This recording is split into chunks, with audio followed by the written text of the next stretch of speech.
Hallelujah, hallelujah. സന്തോഷമുള്ള ദൈവജനം കരങ്ങളെ ഉയർത്തി കർത്താവിനെ സ്തുതിച്ചാട്ടെ. ഹല്ലേലൂയ. ദൈവത്തിൻ്റെ അതിപരിശുദ്ധമായ നാമം മഹത്വമെടുക്കുമാറാകട്ടെ. ആண்டവരുടെ പരിശുദ്ധ നാമം മഹിമപ്പെടുവதாக. ബഹുമാന്യ കർത്തദാസൻ, കുടുംബം, കുഞ്ഞുങ്ങൾ, ഈ സഭയിലെ മാതാപിതാക്കൾ ഏവരെയും ഓർത്ത് ദൈവത്തെ സ്തുതിക്കുന്നു. அருமையான கர்த்தருடைய ஊழியக்காரர், குடும்பம், இந்த சபையில் இருக்கிற மாதா பிதாக்கள் எல்லோரையும், தகப்பன் தாய்மார்கள் எல்லோரையும் இயேசுவின் நாமத்தில் வாழ்த்துகிறேன், வரவேற்கிறேன். ആമേൻ. ദൈവം എല്ലാവരെയും അനുഗ്രഹിക്കട്ടെ. தேவன் எல்லோரையும் ஆசீர்வதிக்கட்டும். വേഗത്തിൽ നമുക്ക് ദൈവ വചനത്തിലേക്ക് നമുക്ക് കടക്കാം. வேகமாக நாம் கர்த்தருடைய வார்த்தைக்குள்ளே கடந்து போகலாம். നിശ്ചയമായിട്ടും പരിശുദ്ധാത്മാവ് നമ്മോട് സംസാരിക്കും. நிச்சயமாய் பரிசுத்த ஆவியானவர் உங்களோடு கூட பேசுவார். ഇന്ന് പകലിൽ നാം 34ാമത്തെ സങ്കീർത്തനമാണ് വായിച്ചത്. இந்த நாள் காலை வேளையிலே நான் வாசித்த சங்கீதம் 34வது சங்கீதம். അതിന്റെ 12ാമത്തെ വാക്യം ഇങ്ങനെയാണ്. അതിന്റെ 12வது வசனம் இப்படியாய் சொல்லுகிறது, ജീവനെ ആഗ്രഹിക്കുകയും ജീവനെ വിരുമ്പുகிறവർ, നന്മ കാണേണ്ടതിന് ദീർഘായുസ് ഇച്ഛിക്കുകയും ചെയ്യുന്നവനാർ. നന്മയെ കാണുമ്പടി ജീവനെ വിരുമ്പി നീടിത്ത നാட்களை അപേക്ഷിക്കുന്ന മനുഷ്യൻ യാർ? അപ്പോൾ ഇന്ന് ഈ പകലിൽ നിങ്ങൾ എത്ര പേര് നന്മ കാണാൻ ആഗ്രഹിക്കുന്നുണ്ട്? இந்த நாள் காலை வேளையிலே இங்கு வந்திருக்கிற எத்தனை பேர் நன்மையை பார்க்க வேண்டும் என்று சொல்லி விரும்புகிறீர்கள்? ഹല്ലേലൂയ. നന്മയെ കാണുம்படி விரும்புகிறவர்கள், അനുഗ്രഹം അനുഭവിക്കണമെന്ന് ആഗ്രഹമുള്ള എത്ര പേരുണ്ട്? ஆசீர்வாதத்தை பெற்றுக்கொள்ள வேண்டும் என்று சொல்லி விரும்புகிறவர்கள் எத்தனை பேர் இருக்கிறீர்கள்? ഹല്ലേലൂയ. ஹல்லேலூயா. അപ്പൊ എല്ലാവർക്കും നന്മ കാണണം, எல்லாருக்கும் நன்மையை காண வேண்டும் என்கிற ஆசை இருக்கிறது. എല്ലാവർക്കും അനുഗ്രഹം അനുഭവിക്കണം, எல்லாருக்கும் ஆசீர்வாதத்தை அனுபவிக்க வேண்டும் என்கிற விருப்பம் இருக்கிறது. ഈ ഉലകത്തിൽ പരാജയം കാണാൻ ആഗ്രഹിക്കുന്ന ആരും തന്നെ ഇല്ല. இந்த உலகத்திலே தோல்வியை பார்க்க வேண்டும் என்கிற விரும்புகிறவர்கள் யாருமே இல்லை. എല്ലാവരും ആഗ്രഹിക്കുന്നത് വിജയമാണ്. எல்லோரும் விரும்புவது வெற்றியை தான் விரும்புகிறார்கள். അതേ എക്സാം എഴുതുന്ന ഒരു കുഞ്ഞുങ്ങൾ അവരുടെ പരീക്ഷയിൽ അവർ ജയിക്കാൻ ആഗ്രഹിക്കുന്നു. எக்ஸாம் எழுதுகிற பிள்ளைங்க அவங்க பரீட்சையில ജയിക്ക வேண்டும் എന്ന് சொல்லி വിരുമ്പുവാറ്. ഒരു മത്സരത്തിൽ പങ്കെടുക്കുന്ന ഓട്ടമാകട്ടെ ചാട്ടമാകട്ടെ, ഒരു മത്സരത്തിൽ പങ്കെടുക്കുന്ന ഒരു കുഞ്ഞ് അതിൽ ജയിക്കാൻ അവൻ ആഗ്രഹിക്കും. விளையாட்டிலே ஓடுகிற விளையாட்டாக இருக்கலாம், துள்ளுகிற விளையாட்டாக இருக்கலாம், எதுவாக இருந்தாலும் அதிலே ஜெயத்தை பெற வேண்டும் என்று சொல்லி தான் விரும்புகிறோம். അങ്ങനെ ജീവിതത്തിന്റെ ഓരോ സാഹചര്യത്തിന്റെ അകത്ത് നാം എല്ലാവരും നന്മ കാണാൻ ആഗ്രഹിക്കുന്നവരാണ്. வாழ்க்கையிலே எல்லா நிலைகளிலும் நாம் நன்மையை பார்க்க வேண்டும் என்று சொல்லி விரும்புகிறவர்களாக இருக்கிறோம். നമ്മൾ ആരും തിന്മ ആഗ്രഹിക്കുന്നവരല്ല, நாம் யாரும் தீமையை எதிர்பார்க்கிறவர்கள் அல்ல. അപ്പൊ ഇവിടെ ഒരു ചോദ്യമാണ് ഈ സങ്കീർത്തനക്കാരൻ ചോദിച്ചിരിക്കുന്നത്. இங்கே ஒரு கேள்வியை சங்கீதக்காரன் கேட்டிருக்கிறார். ജീവനെ ആഗ്രഹിക്കുകയും നന്മ കാണേണ്ടതിന് ദീർഘായുസ് ഇച്ഛിക്കുകയും ചെയ്യുന്നവൻ ആർ? நன்மையை காணும்படி ஜீவனை விரும்பி நீடித்த நாட்களை அபேட்சிக்கிற மனுஷன் யார்? എന്നിട്ട് അടുത്ത വാക്ക് അതിന്റെ ഉത്തരം പറയുകയാണ്, ദോഷം ചെയ്യാതെ നിന്റെ നാവിനെയും വ്യാജം പറയാതെ നിന്റെ അതരത്തെയും കാത്തുകൊള്ളുക. இங்கே 12வது வசனத்தில் இப்படி ஒரு கேள்வியை கேட்டுவிட்டு 13வது வசனத்தில் அதற்கு பதிலை பார்க்கிறோம். உன் நாவை பொல்லாப்புக்கும் உன் உதடுகளை கபட்டு வசனிப்புக்கும் விலக்கி காத்துக்கொள். അപ്പൊ ശരിക്കും പറഞ്ഞാൽ നന്മ കാണാൻ ആഗ്രഹിക്കുന്നവൻ ഒന്നാമത് ചെയ്യേണ്ടത് അവന്റെ നാവിനെ അവൻ സൂക്ഷിക്കണം. நன்மையை காண விரும்புகிறவர்கள் முதலாவது நீங்கள் செய்ய வேண்டியது உங்க நாவை நீங்கள் பாதுகாப்பாக வைத்துக் கொள்ள வேண்டும். കുറച്ചും കൂടെ അതിനെ വ്യക്തമാക്കി പത്രോസ് പറഞ്ഞിട്ടുണ്ട്. പത്രോസ് ലീഹ கொஞ்சம் கூட அதை கொஞ்சம் அதிகமாக அப்போஸ்தலன் பேதுரு വിലക്കി இருக்கிறார். 1 പത്രോസിന്റെ ലേഖനം 3-ാം അധ്യായത്തിന്റെ 10-ാം വാക്യത്തിലാണ്. 1 പേതുരു 3வது அதிகாரம் 10வது வசனத்தில் ഇതേ വാക്യത്തെ അപ്പോസ്തലനായ പത്രോസ് അവിടെ ഇങ്ങനെ ഉദ്ധരിച്ചുകൊണ്ട് പറയുകയാണ്. இதே வசனத்தை அப்போஸ்தலனாகிய பேதுரு ഉപയോഗപ്പെടുത്തി പേശുகிறார். ജീവനെ ആഗ്രഹിക്കുകയും ശുഭകാലം കാണാൻ ഇച്ഛിക്കുകയും ചെയ്യുന്നവൻ ദോഷം ചെയ്യാതെ തന്റെ നാവിനെയും വ്യാജം പറയാതെ അവന്റെ അതരത്തെയും അടക്കിക്കൊള്ളട്ടെ. ജീവനെ വിരുമ്പി നല്ല നാட்களை காண வேண்டும் என்று இருக்கிறவன் பொல்லாப்புக்கு தன் நாவையும் கபடத்திற்கு தன் உதடுகளையும் விலக்கி காத்து. അപ്പോൾ ഇന്ന് പകലിൽ നന്മ ആഗ്രഹിക്കുന്നവർ പറഞ്ഞ് എന്താ നന്മ കാണാൻ ചെയ്യേണ്ടത്? இந்த நாள் காலை வேளையிலே நன்மை காண வேண்டும் என்று சொல்லி விரும்புகிறவங்க சொல்லுங்க, என்ன நன்மையை காணணும்? நீங்க என்ன செய்யணும்? கேட்கல. നാവ കാത്തുകൊള്ള வேண்டும். അപ്പോൾ നമ്മളെല്ലാവരും നാവിനെ സൂക്ഷിക്കുന്നവരാണോ? நீங்க எல்லாம் நாக்க கொஞ்சம் பாதுகாப்பா வச்சிருக்கீங்களா? അതോ എന്തെങ്കിലും ഒരു വിഷയം വരുമ്പോഴത്തേനും മരിച്ചാൽ മതിയായിരുന്നു എന്ന് പറയുന്നവരാണോ? ஏதாவது ஒரு பிரச்சனை வரும்போது ஐயோ செத்து போனா சூப்பர் அப்படின்னு நினைக்கிறீங்களா? ദൈവം നിന്നെ വിളിച്ചത് ചാകാനല്ല, നീ ദീർഘായുസോടിരുന്ന് ദൈവിക നന്മകളെ കാണാനാ. தேவன் உங்களையும் என்னையும் அழைத்தது சாவதற்காக அல்ல, மரிப்பதற்காக அல்ல, நித்திய காலமாய் தீர்க்காயுசை பெரும்படிக்காகத்தான் கர்த்தர் உங்களையும் என்னையும் அழைத்திருக்கிறார். ഹല്ലേലൂയ, ஹல்லேலூயா, ഹല്ലേലൂയ. ஹல்லேலூயா. അപ്പൊ നമ്മുടെ നാവിനെ നമ്മൾ സൂക്ഷിക്കണം. நம்முடைய நாவை நாம் பாதுகாப்பாக வைத்துக் கொள்ள வேண்டும். നാവിനെ സൂക്ഷിക്കുക എന്ന് പറഞ്ഞാൽ അതിന്റെ അർത്ഥം എന്തുവാ? நாவை பாதுகாப்பாக வைத்துக் கொள்ள வேண்டும் என்றால் அதனுடைய அர்த்தம் என்ன? മിണ്ടാതെ നടക്കാനാണോ? அப்போ அப்படியே பேசாம அப்படியே நடக்கிறதா? അല്ല, இல்லை. നമ്മൾ സംസാരിക്കേണ്ടത് നമ്മൾ എന്ത് ചെയ്യണം? பேச வேண்டியதை പറയണം, பேசணும். എന്നാൽ നമ്മുടെ നാവിൽ നിന്ന് ദൈവം ആഗ്രഹിക്കാത്ത പല കാര്യങ്ങളുണ്ട്. ஆனால் நம்முடைய நாவில் இருந்து தேவன் விரும்பாத பல காரியங்கள் உண்டு. അപ്പോൾ എനിവേ എന്താണെങ്കിലും ഇപ്പോൾ ഒരു കാര്യം മുന്നേ കയറി ഒന്ന് ചോദിക്കാം. അപ്പോൾ ഈ നന്മ അല്ലെങ്കിൽ അനുഗ്രഹം എന്ന് പറയുമ്പോൾ ശരിക്കും യഥാർത്ഥത്തിൽ അനുഗ്രഹം എന്താ? ഈ നന്മை ஆசீர்வாதம் என்று சொல்லும்போது உண்மையிலேயே நன்மைனா என்ன, ஆசீர்வாதம்னா என்ன? உங்களுக்கு கேக்குதா? நான் பேச புரியுதா? பின்னாடில கேக்குதா? சந்தோஷமாണോ എല്ലാവരും? எல்லாம் சந்தோஷமா இருக்கீங்களா? Right, okay. Okay, hallelujah. எல்லாரும் பாஸ்டர் பாருங்க, ரெஸ்பாண்ட் பண்ணுங்க. സന്തോഷമായിട്ടിരിക്കണം, சந்தோஷமா இருக்கணும். ബൈബിൾ ഇങ്ങനെ പറയുന്നു, வேதம் எப்படி சொல்லுகிறது? അവന്റെ സന്നിധിയിൽ, ദൈവത്തിന്റെ സന്നിധിയിൽ, தேவனுடைய சமூகத்தில் സന്തോഷ പരിപൂർണതയും சந்தோஷத்தின் பரிபூரணமும் അവന്റെ വലത്ത് ഭാഗത്ത് നിന്നും പ്രമോദങ്ങളും ഉണ്ട്. அவருடைய வலது பாகத்தில் பெரிய ஆசீர்வாதங்கள், சந்தோஷங்கள் உண்டு. അപ്പൊ ഇന്ന് ഇവിടെ ഇരിക്കുമ്പോൾ ദൈവ സന്നിധിയിലായിരിക്കുന്നത്. நீங்க இங்க இருக்கும்போது தேவனுடைய சமூகத்தில் இருக்கிறீர்கள். അപ്പൊ ഇവിടെ നമ്മൾ ഭാരം കൊണ്ടോ ആകുലതകളോ ഒന്നും കൊണ്ട് വന്നിരിക്കരുത്. இங்க வந்து நீங்க அப்படியே பாரத்தோட வேதனையோட அப்படியே உட்கார்ந்துட்டே இருக்க கூடாது. ബൈബിൾ പറയുന്നു, வேதம் சொல்லுகிறது, നിന്റെ ഭാരം യഹോവയുടെ മേൽ വെച്ചുകൊള്ളുക, உங்கள் பாரங்களை எல்லாம் அவர் மீது வைத்து விடுங்கள், അവൻ നിന്നെ പുലർത്തും, அவர் உங்களை ஆதரிப்பார். നീതിമാൻ കുലുങ്ങിപ്പോകാൻ അവൻ ഒരു നാളും സമ്മതിക്കത്തില്ല. நீதிமானை ஒருபோதும் தள்ளாட ஒட்டார். ആമേൻ. ആരാ നീതിമാൻ? யார் நீதிமான்? யார் நீதிமான்? ഹല്ലേലൂയ, ஹல்லேலூயா. നീതിമാന്മാരെല്ലാം ഒന്ന് ഹല്ലേലൂയ പറഞ്ഞേ. நீதிமான் எல்லாம் ஒரு ஹல்லேலூயா சொல்லுங்க, கையை உயர்த்தி. ആമേൻ. എങ്ങനെയാ നിങ്ങൾ നീതിമാന്മാരായത്? எப்படி நீங்க நீதிமானாக மாற்றப்பட்டீர்கள்? ഇന്നലെ രാത്രി ഞാൻ പറഞ്ഞു, എങ്ങനെയാ നിങ്ങൾ നീതിമാന്മാരായത്? நேற்றைக்கு ராத்திரி நான் சொல்லி தந்தேன், நீதிமானா நீங்க எப்படி மாறுனீங்க? നിങ്ങൾക്ക് ഒത്തിരി പണം ഉണ്ടായിരുന്നു, ആ പണം കൊടുത്തിട്ട് നിങ്ങൾ നീതിമാന്മാരായോ? நிறைய காசு உங்க கையில இருந்துச்சு, அதெல்லாம் கொடுத்துட்டு நீங்க நீதிமானா மாறிட்டீங்களா? അല്ലെങ്കിൽ നിങ്ങൾക്ക് എന്തെങ്കിലും ഒരു രാഷ്ട്രീയക്കാരൻ, ഒരു MLA യോ MP യോ നിങ്ങളുടെ ബന്ധത്തിൽ ഉണ്ടായിരുന്നു, അതുകൊണ്ട് നിങ്ങൾ നീതിമാന്മാരായോ? உங்க குடும்பத்துல அரசியல்வாதிகள் MLA MP லாம் இருந்ததுனால நீங்க நீதிமான்களாக மாற்றப்பட்டு விட்டீர்களா? എങ്ങനെയാ നിങ്ങൾ നീതിമാന്മാരായത്? எப்படி நீங்க நீதிமானாக மாறினீர்கள்?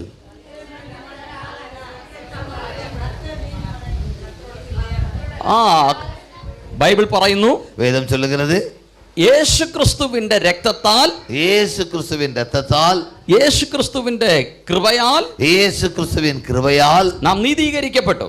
நாம் நீதிமான்களாக்கப்பட்டிருக்கிறோம். എങ്ങനെയാ നമ്മൾ നീതിമാന്മാരായത്? எப்படி நாம நீதிமானாக மாறி യേശു இருக்கிறோம்? ക്രിസ്തുവിന്റെ രക്തത്താലാണ് നാം നീതിമാന്മാരായി മാറിയത്. இயேசு கிறிஸ்துவின் இரத்தத்தினால் நாம் நீதிமான்களாக்கப்பட்டிருக்கிறோம். ഹല്ലേലൂയ, ஹல்லேலூயா. ആ യേശു കർത്താവിന്റെ കൃപയാലാണ് നാം നീതീകരിക്കപ്പെട്ടത്. இயேசு ஆண்டவருடைய கிருபையால் நீங்களும் நானும் நீதிமான்களாக்கப்பட்டிருக்கிறோம். ആ ദൈവത്തിലുള്ള വിശ്വാസത്താലാണ് നാം നീതീകരിക്കപ്പെട്ടത്. தேவன் மீது இருக்கிற விசுவாசத்தினால் நீங்கள் അങ്ങനെ நீதிமான்களாக்கப்பட்டிருக்கிறீர்கள். നീതീകരിക്കപ്പെട്ട നമ്മുടെ മേൽ ദൈവത്തിന്റെ അനുഗ്രഹങ്ങൾ ഉറപ്പായിട്ടുണ്ട്. அப்படி நீதிமான்களாக்கப்பட்ட நம் மீது தேவனுடைய ஆசீர்வாதங்கள் உண்மையாகவே உண்டு. ഹല്ലേലൂയ. ஹல்லேலூயா. അപ്പോൾ നമ്മളല്ല ആരാണ്? நாம் எல்லாரும் யார்? യേശു ക്രിസ്തുവിന്റെ രക്തത്താൽ നീതീകരിക്കപ്പെട്ടവരാണ്. இயேசு கிறிஸ்துவின் இரத்தத்தால் நீதிமான்களாக்கப்பட்டோம். ഹല്ലേലൂയ. ஹல்லேலூயா. അപ്പോൾ നമ്മുടെ മേൽ ദൈവത്തിന്റെ അനുഗ്രഹങ്ങളുണ്ട്. நமக்கு மேல தேவனுடைய ஆசீர்வாதங்கள் உண்டு. ഹല്ലേലൂയ. ஹல்லேலூயா. അപ്പം ഞാൻ പറയാം, അപ്പൊ നമ്മളെല്ലാവരും നന്മ കാണാൻ ആഗ്രഹിക്കുന്നവരാണ്. நாம் எல்லாரும் நன்மையை காண வேண்டும் என்று சொல்லி விரும்புகிறவர்கள். അപ്പൊ നന്മ കാണാൻ ആഗ്രഹിക്കുന്ന നമ്മളെല്ലാവരും നമ്മുടെ നാവിനെ സൂക്ഷിക്കണം. நன்மையை பார்க்க வேண்டும் என்று சொல்லி விரும்புகிற நாம் எல்லாரும் நம்முடைய நாவை பாதுகாப்பாக வைத்துக் கொள்ள வேண்டும். എന്ന് പറഞ്ഞാൽ നമ്മൾ ഒരിക്കലും നിരാശയുടെ വാക്കുകൾ പറയരുത്. ஒருபோதும் நாம் നിരാശ ഒരിക്കലും നമ്മൾ നെഗറ്റീവ് പറയരുത്. நாம் ஒருபோதும் நெகட்டிவான வார்த்தைகளை சொல்ல வேண்டாம். എതിർമറயான വാർത്തകളെ നിങ്ങൾ சொல்ல வேண்டாம். വിഷാദമായിട്ടുള്ള കാര്യങ്ങൾ, വിഷാദം എപ്പോഴും ദുഃഖത്തിന്റെ കാര്യങ്ങൾ മാത്രം எப்போது துக்கத்துக்கான காரியங்கள், சூழ்நிலைகளை பார்த்து அதே பேசுகிற அந்த அந்த மாதிரி பேச்சு இருக்கக்கூடாது, எதிர்மறையான பேச்சு இருக்கக்கூடாது. ശത്രു ഒരുപക്ഷെ നിരാശയുടെ വാക്കുമായിട്ട് വരും. ஆனால் பிசாசு ஒருவேளை எதிர்மறையான வார்த்தைகளோடு உங்களை அணுகலாம். പിശാച് നിങ്ങളുടെ മനസ്സിൽ പറയും ഇത് നിന്നെ കൊണ്ട് കഴിയത്തില്ല. உதாரணத்திற்கு பிசாசு உங்ககிட்ட சொல்லுவான், இது ஒன்னால முடியாது. നിന്റെ കയ്യിലുള്ള പണം വെച്ചിട്ട് നിനക്ക് നീ ഉദ്ദേശിക്കുന്ന കാര്യം നടത്താൻ പറ്റത്തില്ല. உன் கையில இருக்கிற பணத்தை வச்சு நீ விரும்புகிற காரியத்தை செய்துவிட முடியாது. അന്നേരം നമ്മൾ പറയും ആ ശരിയാ അല്ലേലും. நாம நினைப்போம், ஆமா ஆமா கரெக்ட் தான், பிசாசு சொல்றது சரிதான், நம்ம கையில வச்சிருக்க பணத்தை வச்சு நம்ம முடியாது. ഒരിക്കലും നമ്മൾ നമ്മുടെ കരത്തിലേക്കോ നമ്മുടെ കഴിവിലേക്കോ നോക്കരുത്. ஒருபோதும் நம்முடைய கரத்தையோ அல்லது நம்முடைய திறமையோ நம்மளுடைய எபிலிட்டியையோ நீங்கள் பார்க்க கூடாது. പിശാച് എപ്പോഴും അധൈര്യപ്പെടുത്തുന്നവനാണ്. பிசாசு எப்போதும் உங்களை അധൈര്യപ്പെടുത്തുகிறவனாகத்தான் இருக்கிறான்.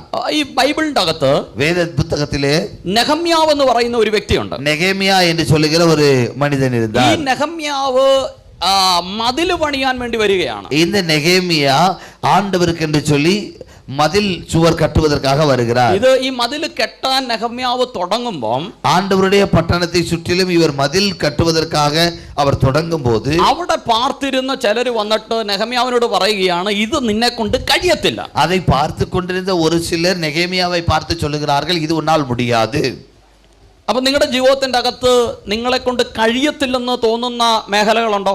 உங்களுடைய வாழ்க்கையிலே உங்களால் முடியாது என்று சொல்லுகிற ஏதாவது நிலை இருக்கிறதா? இந்த நாளிலே கர்த்தருடைய பரிசுத்த ஆவியானவர் உங்களோடு கூட பேசுகிறார். ഈ കടമൊന്നും ഞങ്ങളെ കൊണ്ട് മാറ്റാൻ പറ്റത്തില്ലെന്നേ.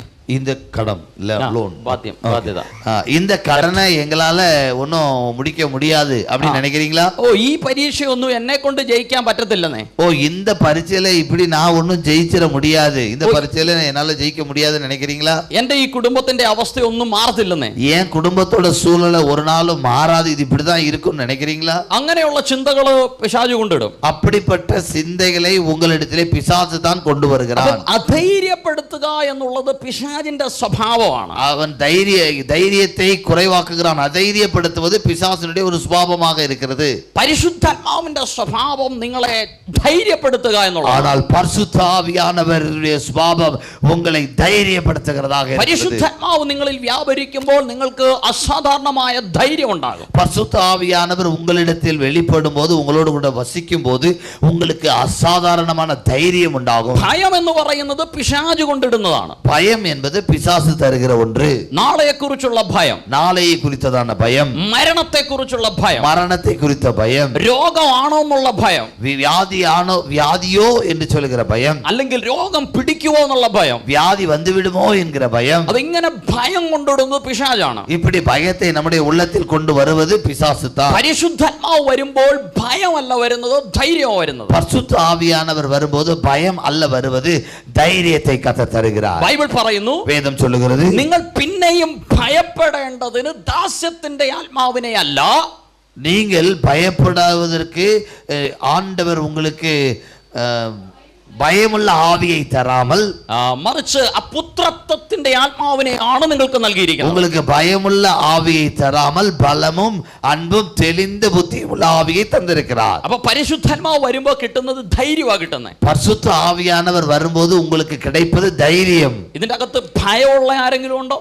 ഇതിൽക്കുள்ளே யாராவது பயமுள்ளவர்கள் இருக்கிறீர்களா? ഇന്ന് പകലിൽ പരിശുദ്ധാത്മാവ് നിങ്ങളുടെ ഭയത്തെ എടുത്തു മാറ്റാൻ പോകുന്നു. இந்த நாள் காலை வேளையிலே பரிசுத்த ஆவியானவர் உங்கள் பயத்தை உங்கள் உள்ளத்திலிருந்து எடுத்து விடுகிறார். Hallelujah, hallelujah. അപ്പോൾ നമ്മൾ ശരിക്കും നന്മ ആഗ്രഹിക്കുന്നവരാണ്. നാം എല്ലാവരും നന്മയെ വിരുമ്പുகிறவர்கள். നമ്മൾ എല്ലാവരും അനുഗ്രഹം ആഗ്രഹിക്കുന്നവരാണ്. നാം എല്ലാവരും ആശീർവാദത്തെ വിരുമ്പുகிறவர்கள். അപ്പോൾ എൻ്റെ ഒരു ചോദ്യം, என்னுடைய ஒரு கேள்வி, ഈ അനുഗ്രഹം എന്ന് പറഞ്ഞാൽ എന്താ? இந்த ஆசீர்வாதம் அப்படின்னா என்ன? ஆசீர்வாதம்னா என்ன சொல்லுங்க, பதில் சொல்லுங்க. ஆசீர்வாதம்னா என்ன?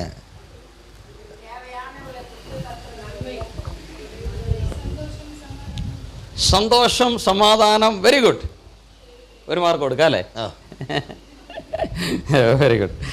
അപ്പൊ എന്താ അനുഗ്രഹം ശരിക്കും? ആശീർവാദംனா என்ன? ആന്റി ഇവിടെ പറഞ്ഞു സന്തോഷം, സമാധാനം, അതൊരു അനുഗ്രഹമാണ്. இங்க ஆன்டி சொன்னாங்க சந்தோஷம் சமாதானம் என்று சொல்லி.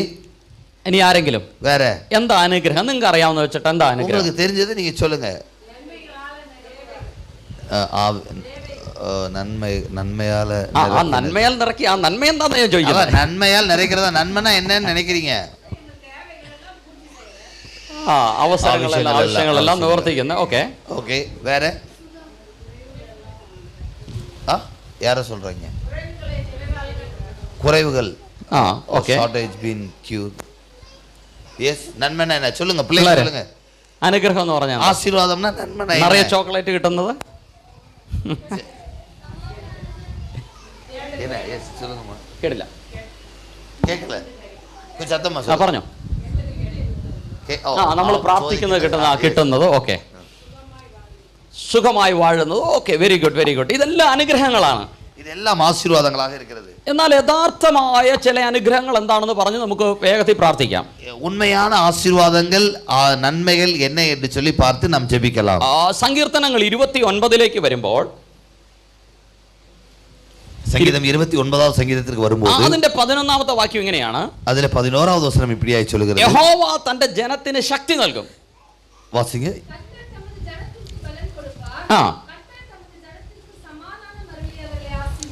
കർത്തർ തങ്ങളുടെ ജനങ്ങൾക്ക് സമാധാനം നൽകി അവരെ ആശീർവദിക്കുക. കർത്തർ തമ്മുடைய ജനങ്ങൾക്ക് സമാധാനം തന്ന് അവരെ ആശീർവദിപ്പാർ. അപ്പോൾ സമാധാനം എന്ന് പറയുന്നത് ദൈവത്തിന്റെ ഒരു അനുഗ്രഹമാണ്. സമാധാനം എന്ന് ചൊല്ലുന്നത് ദേവൻ തരുகிற ഒരു ആശീർവാദமாக இருக்கிறது. പലർക്കും ജീവിതത്തിന്റെ അകത്ത് സമാധാനമില്ല. പലർക്കും வாழ்க்கையிலே സമാധാനം இல்லை. പണമുണ്ട്, പക്ഷേ സ്വസ്ഥമായിട്ട് ഉറങ്ങാൻ പറ്റുന്നില്ല. പണം இருக்கிறது, ஆனால் നன்றாக தூங்க முடியவில்லை. അപ്പോൾ എവിടെയൊക്കെയോ അസമാധാനങ്ങൾ ഇങ്ങനെ കിടക്കുക. എங்கேயோ സമാധാനം ഇല്ലാத நிகழ்வுகள் இருக்கிறது. എവിടെയൊക്കെയോ അസ്വസ്ഥതകൾ ഇങ്ങനെ കിടന്നുകൊണ്ടിരിക്കുക. എங்கேയോ അവர்கள் വേദനപ്പെടുത്തുகிற സൂழ்நிலைகள் ഉണ്ട്. അപ്പോൾ ഇവിടെ ബൈബിൾ പറയുകയാണ്, യഹോവ തന്റെ ജനത്തിന് സമാധാനം നൽകി അനുഗ്രഹിക്കും. ആണ്ടവർ തമ്മുடைய ജനത്തിற்கு സമാധാനത്തെ തന്ന് ആശീർവദിപ്പാർ. അപ്പോൾ ദൈവത്തിൽ നിന്നുള്ള ഏറ്റവും വലിയൊരു അനുഗ്രഹമാണ് സമാധാനം. ദേവനിടത്തിലിருந்து கிடைக்கிற மிகப்பெரிய ஆசீர்வாதம் சமாதானம். ചിലർക്കൊന്നും ഉറങ്ങാൻ പറ്റത്തില്ല രാത്രി. ചിലർക്ക് തൂങ്ങ முடியாது ராத்திரி நேரங்களில். ശരിക്കും ഉറങ്ങണമെങ്കിൽ സമാധാനം വേണം. நல்ல தூங்கணும்னு சொன்னா சமாதானம் வேண்டும். സമാധാനമില്ലെങ്കിൽ ഉറക്കം നഷ്ടമാകും. சமாதானம் இல்லை என்று சொன்னால் നമുക്ക് തൂക്കങ്ങൾ നഷ്ടപ്പെട്ടു വിടും. അതുകൊണ്ടാണ് ബൈബിൾ പറയുന്നത്, ഞാൻ സമാധാനത്തോടെ കിടന്നുറങ്ങും, നീയല്ലോ യഹോവ എന്നെ നിർഭയം വസിക്കുമാറാക്കുന്നത്. ஆண்டவரே, அதனால தான் சங்கீதக்காரன் சொல்லுகிறார், நான் சமாதானத்தோடு படுத்து உறங்குவேன், நீரோ என்னை பலப்படுத்துகிறவர் என்று. അപ്പോൾ സമാധാനം ദൈവം നൽകുന്നതാണ്. സമാധാനം என்பது தேவன் தருகிற ஆசீர்வாதங்களில் ஒன்று. അപ്പോൾ ദൈവം സമാധാനം നൽകിയാലുള്ള ഗുണം എന്തുവാ? தேவன் சமாதானத்தை தந்தால் என்ன ஒரு குணம், என்ன ஆசீர்வாதம்? ദൈവ സമാധാനം നമ്മളിൽ വന്നാൽ ഏത് പ്രശ്നത്തിന്റെ നടുവിലും നമുക്ക് സ്വസ്ഥമായിരിക്കാൻ പറ്റും. தேவனுடைய சமாதானம் நமக்குள்ளே வரும்போது எந்த பிரச்சனை வந்தாலும் நாம் சமாதானமாய் இருக்க முடியும். ஒரு ஆமென் சொல்லுங்க பார்க்கலாம். ഏത് ആവശ്യത്തിന്റെ മുമ്പിലും നമുക്ക് സ്വസ്ഥമായിരിക്കാൻ പറ്റും. எவ்வளவு தேவைகள் நமக்கு முன்பதாக இருந்தாலும் நமக்குள்ளே தேவனுடைய சமாதானம் இருக்கும்போது நாம் பயப்படாமல் தைரியமாய் இருப்போம். ബൈബിൾ പറയുന്നു, വേദം சொல்லுகிறது, യേശു കർത്താവ് പറയുന്നു, യേശു சொன்னார், എന്റെ സമാധാനം ഞാൻ നിങ്ങൾക്ക് തന്നേച്ചു, என்னுடைய சமாதானத்தை உங்களுக்கு தருகிறேன். അപ്പോൾ എനിക്കും നിങ്ങൾക്കും ദൈവം തന്നത് ആരുടെ സമാധാനം? எனக்கும் உங்களுக்கும் தேவன் தந்திருக்கிறது யாருடைய சமாதானம்? യേശു ക്രിസ്തുവിന്റെ സമാധാനത്തെയാണ് നമുക്ക് ദൈവം നൽകിയത്. இயேசு கிறிஸ்துவின் சமாதானத்தை தான் உங்களுக்கு தந்திருக்கிறார். അപ്പോൾ യേശു ക്രിസ്തുവിന്റെ സമാധാനം എന്നാ സമാധാനം? இயேசு கிறிஸ்துவின் சமாதானம் என்பது என்ன? യേശു ക്രിസ്തുവിന്റെ സമാധാനം എന്നാ സമാധാനം? இயேசு கிறிஸ்துவின் சமாதானம் என்பது என்ன?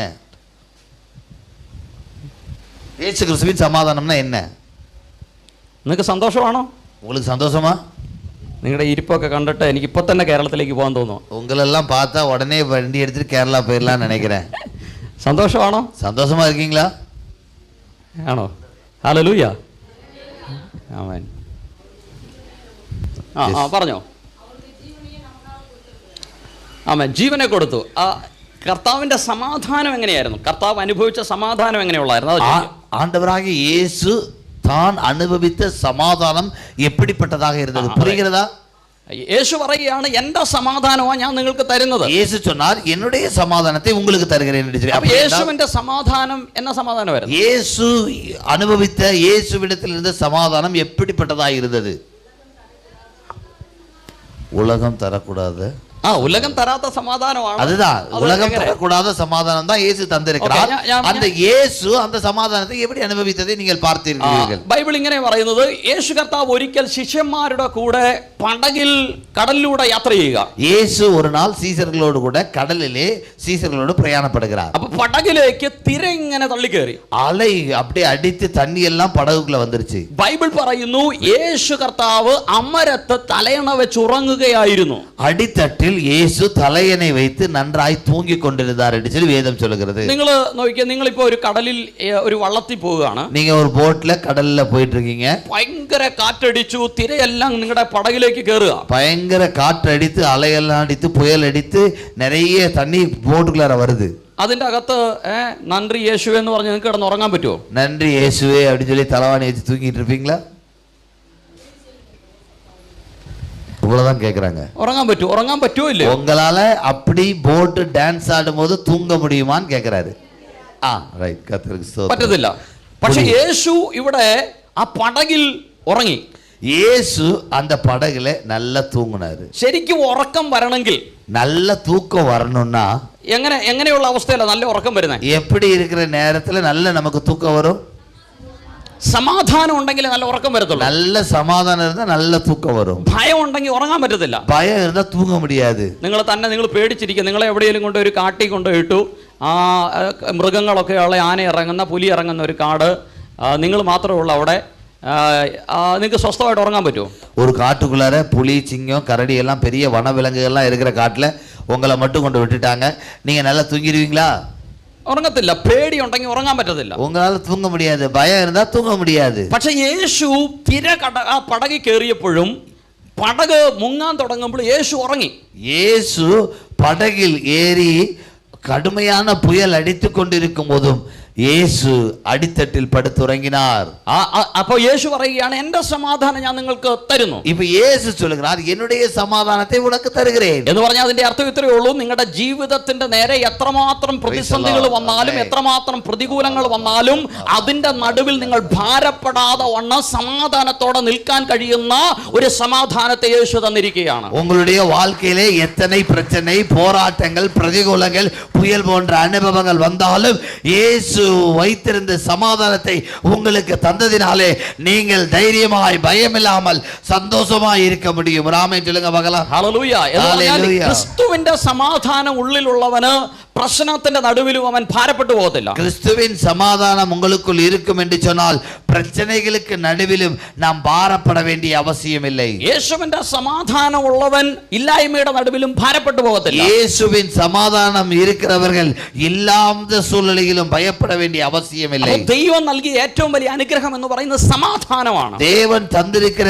மிகப்பெரிய ஆசீர்வாதம் சமாதானமாக இருக்கிறது. ഇന്ന് പകലിൽ ആരുടെയെങ്കിലും ജീവിതത്തിന്റെ അകത്ത് അസമാധാനത്തിന്റെ കരിനിഴൽ വീണ് കിടക്കുന്നുവെങ്കിൽ, ഇന്ന് പകലിൽ യേശുക്രിസ്തുവിന്റെ അധികാരമുള്ള നാമത്തിൽ ഞാൻ ആ ദൈവിക സമാധാനത്തെ നിങ്ങളിലേക്ക് പകരുകയാണ്. இந்த நாள் காலையிலே சமாதானம் இல்லாத குடும்ப சூழ்நிலையை அனுபவிக்கிற யாரோ ஒரு சிலர் இருப்பீர்கள் என்று சொன்னால், இந்த நாளிலே கர்த்தருடைய தீர்க்க தரிசனமாய் கர்த்தருடைய வார்த்தையை உங்களோடு கூட நான் சொல்லுகிறேன். இயேசுவின் நாமத்தினாலே சமாதானம் உண்டாவதாக. சமாதான குறைவுகள் இயேசுவின் நாமத்தில் குடும்பங்களிலே, தனிப்பட்ட வாழ்க்கையிலே மாறுவதாக. ഹല്ലേലൂയ. ഹല്ലേലൂയ. ഇനി രണ്ട് സംഖ്യാപുസ്തകം 6-ാം അധ്യായത്തിന്റെ 24-ാം വാക്യത്തിൽ ബൈബിൾ ഇങ്ങനെയാ പറയുന്നത്. സംഖ്യ നമ്പേഴ്സ് என்னாகமம் 6வது அதிகாரத்தில் இப்படியாய் வசனம் சொல்லுகிறது. 24 യഹോവ നിന്നെ അനുഗ്രഹിച്ച് കാക്കുമാറാകട്ടെ. ஆண்டவர் உன்னை ஆசீர்வதித்து காப்பாராக. അപ്പോൾ ദൈവിക സംരക്ഷണം എന്ന് പറയുന്നത് ദൈവത്തിന്റെ ഒരു അനുഗ്രഹമാണ്. தேவனுடைய ஆசீர்வாதம் என்று சொல்லுவது பாதுகாப்பாக இருப்பது. അപ്പോൾ പാതുകാപ്പ് എന്ന് പറയുന്നത് ദൈവത്തിന്റെ ഒരു അനുഗ്രഹമാണ്. பாதுகாப்பாக இருப்பது தேவன் தருகிற ஒரு ஆசீர்வாதத்தில் ஒன்று. ഹല്ലേലൂയ. ഹല്ലേലൂയ. ഒന്ന് സമാധാനം ദൈവത്തിന്റെ അനുഗ്രഹമാണ്. முதலாவது ஆசீர்வாதம் சமாதானம் என்று சொல்லி பார்த்தோம். ദൈവം തന്നെങ്കിൽ മാത്രമേ യഥാർത്ഥ സമാധാനം നമുക്ക് ലഭിക്കത്തുള്ളൂ. உண்மையாக தேவன் தந்தால் மட்டுமே உண்மையான சந்தோஷத்தை, சமாதானத்தை நீங்கள் அனுபவிக்க முடியும். അപ്പോൾ സ്നേഹം, സന്തോഷം, സമാധാനം ഇതിന്റെ പൂർണ്ണത ലഭിക്കുന്നത് ദൈവത്തിൽ നിന്ന് മാത്രമാണ്. அன்பு, சந்தோஷம், சமாதானம் இதனுடைய பூரண அன்பு கிடைப்பது தேவனிடத்திலிருந்து மட்டும்தான். ലോകം തരുന്ന സന്തോഷവും ലോകം തരുന്ന സമാധാനവും ലോകം തരുന്ന സ്നേഹവും എല്ലാം താൽക്കാലികങ്ങൾ മാത്രമാണ്. உலகம் தருகிற சந்தோஷமும் உலகம் தருகிற அன்பும் உலகம் தருகிற சமாதானமும் தற்காலிகமான ஒன்றாக இருக்கிறது. ലോകത്തിന്റെ സ്നേഹം എല്ലാം ഒരു വ്യവസ്ഥകൾക്ക് അതീതമാണ്. உலகம் தருகிற எல்லா சமாதானமும் സ്നേഹവും ഒരു കട്ടളയ്ക്ക് ഉൾപ്പെട്ടുത്താൻ നിൽക്കും. ആ വ്യവസ്ഥയിലാണ് ലോകം സ്നേഹിക്കുന്നത്. അവர்கள் എല്ലാം ഒരു കണ്ടീഷനിൽ தான் உங்களை நேசிப்பாங்க. എന്നാൽ വ്യവസ്ഥ കൂടാതെ നിങ്ങളെ സ്നേഹിക്കുന്ന ഒരുവൻ നസറേനായ യേശുക്രിസ്തു മാത്രമാണ്. எந்த கண்டிஷனும் இல்லாம உங்களையும் என்னையும் நேசிப்பது நம்ம இயேசு മാത്രമേ. അപ്പോൾ ഈ കർത്താവ് നൽകുന്ന ഏറ്റവും വലിയൊരു അനുഗ്രഹമാണ് ദൈവത്തിന്റെ സംരക്ഷണം. இந்த ஆண்டவர் தருகிற ஒரு பெரிய ஆசீர்வாதத்தில் ஒன்று தெய்வீக பாதுகாப்பு. അപ്പോൾ എന്നെയും നിങ്ങളെയും സംരക്ഷിക്കുന്ന ഒരു ദൈവം നമുക്കുണ്ട്. உங்களையும் என்னையும் பாதுகாக்கிற ஒரு ஆண்டவர் நமக்கு இருக்கிறார். അതുകൊണ്ടാണ് സങ്കീർത്തനം ഇങ്ങനെ പറയുന്നത്, യഹോവ എനിക്ക് സഹായം ആയിരുന്നില്ലെങ്കിൽ എന്റെ പ്രാണൻ പണ്ടേ മൗനവാസം പോകുമായിരുന്നു.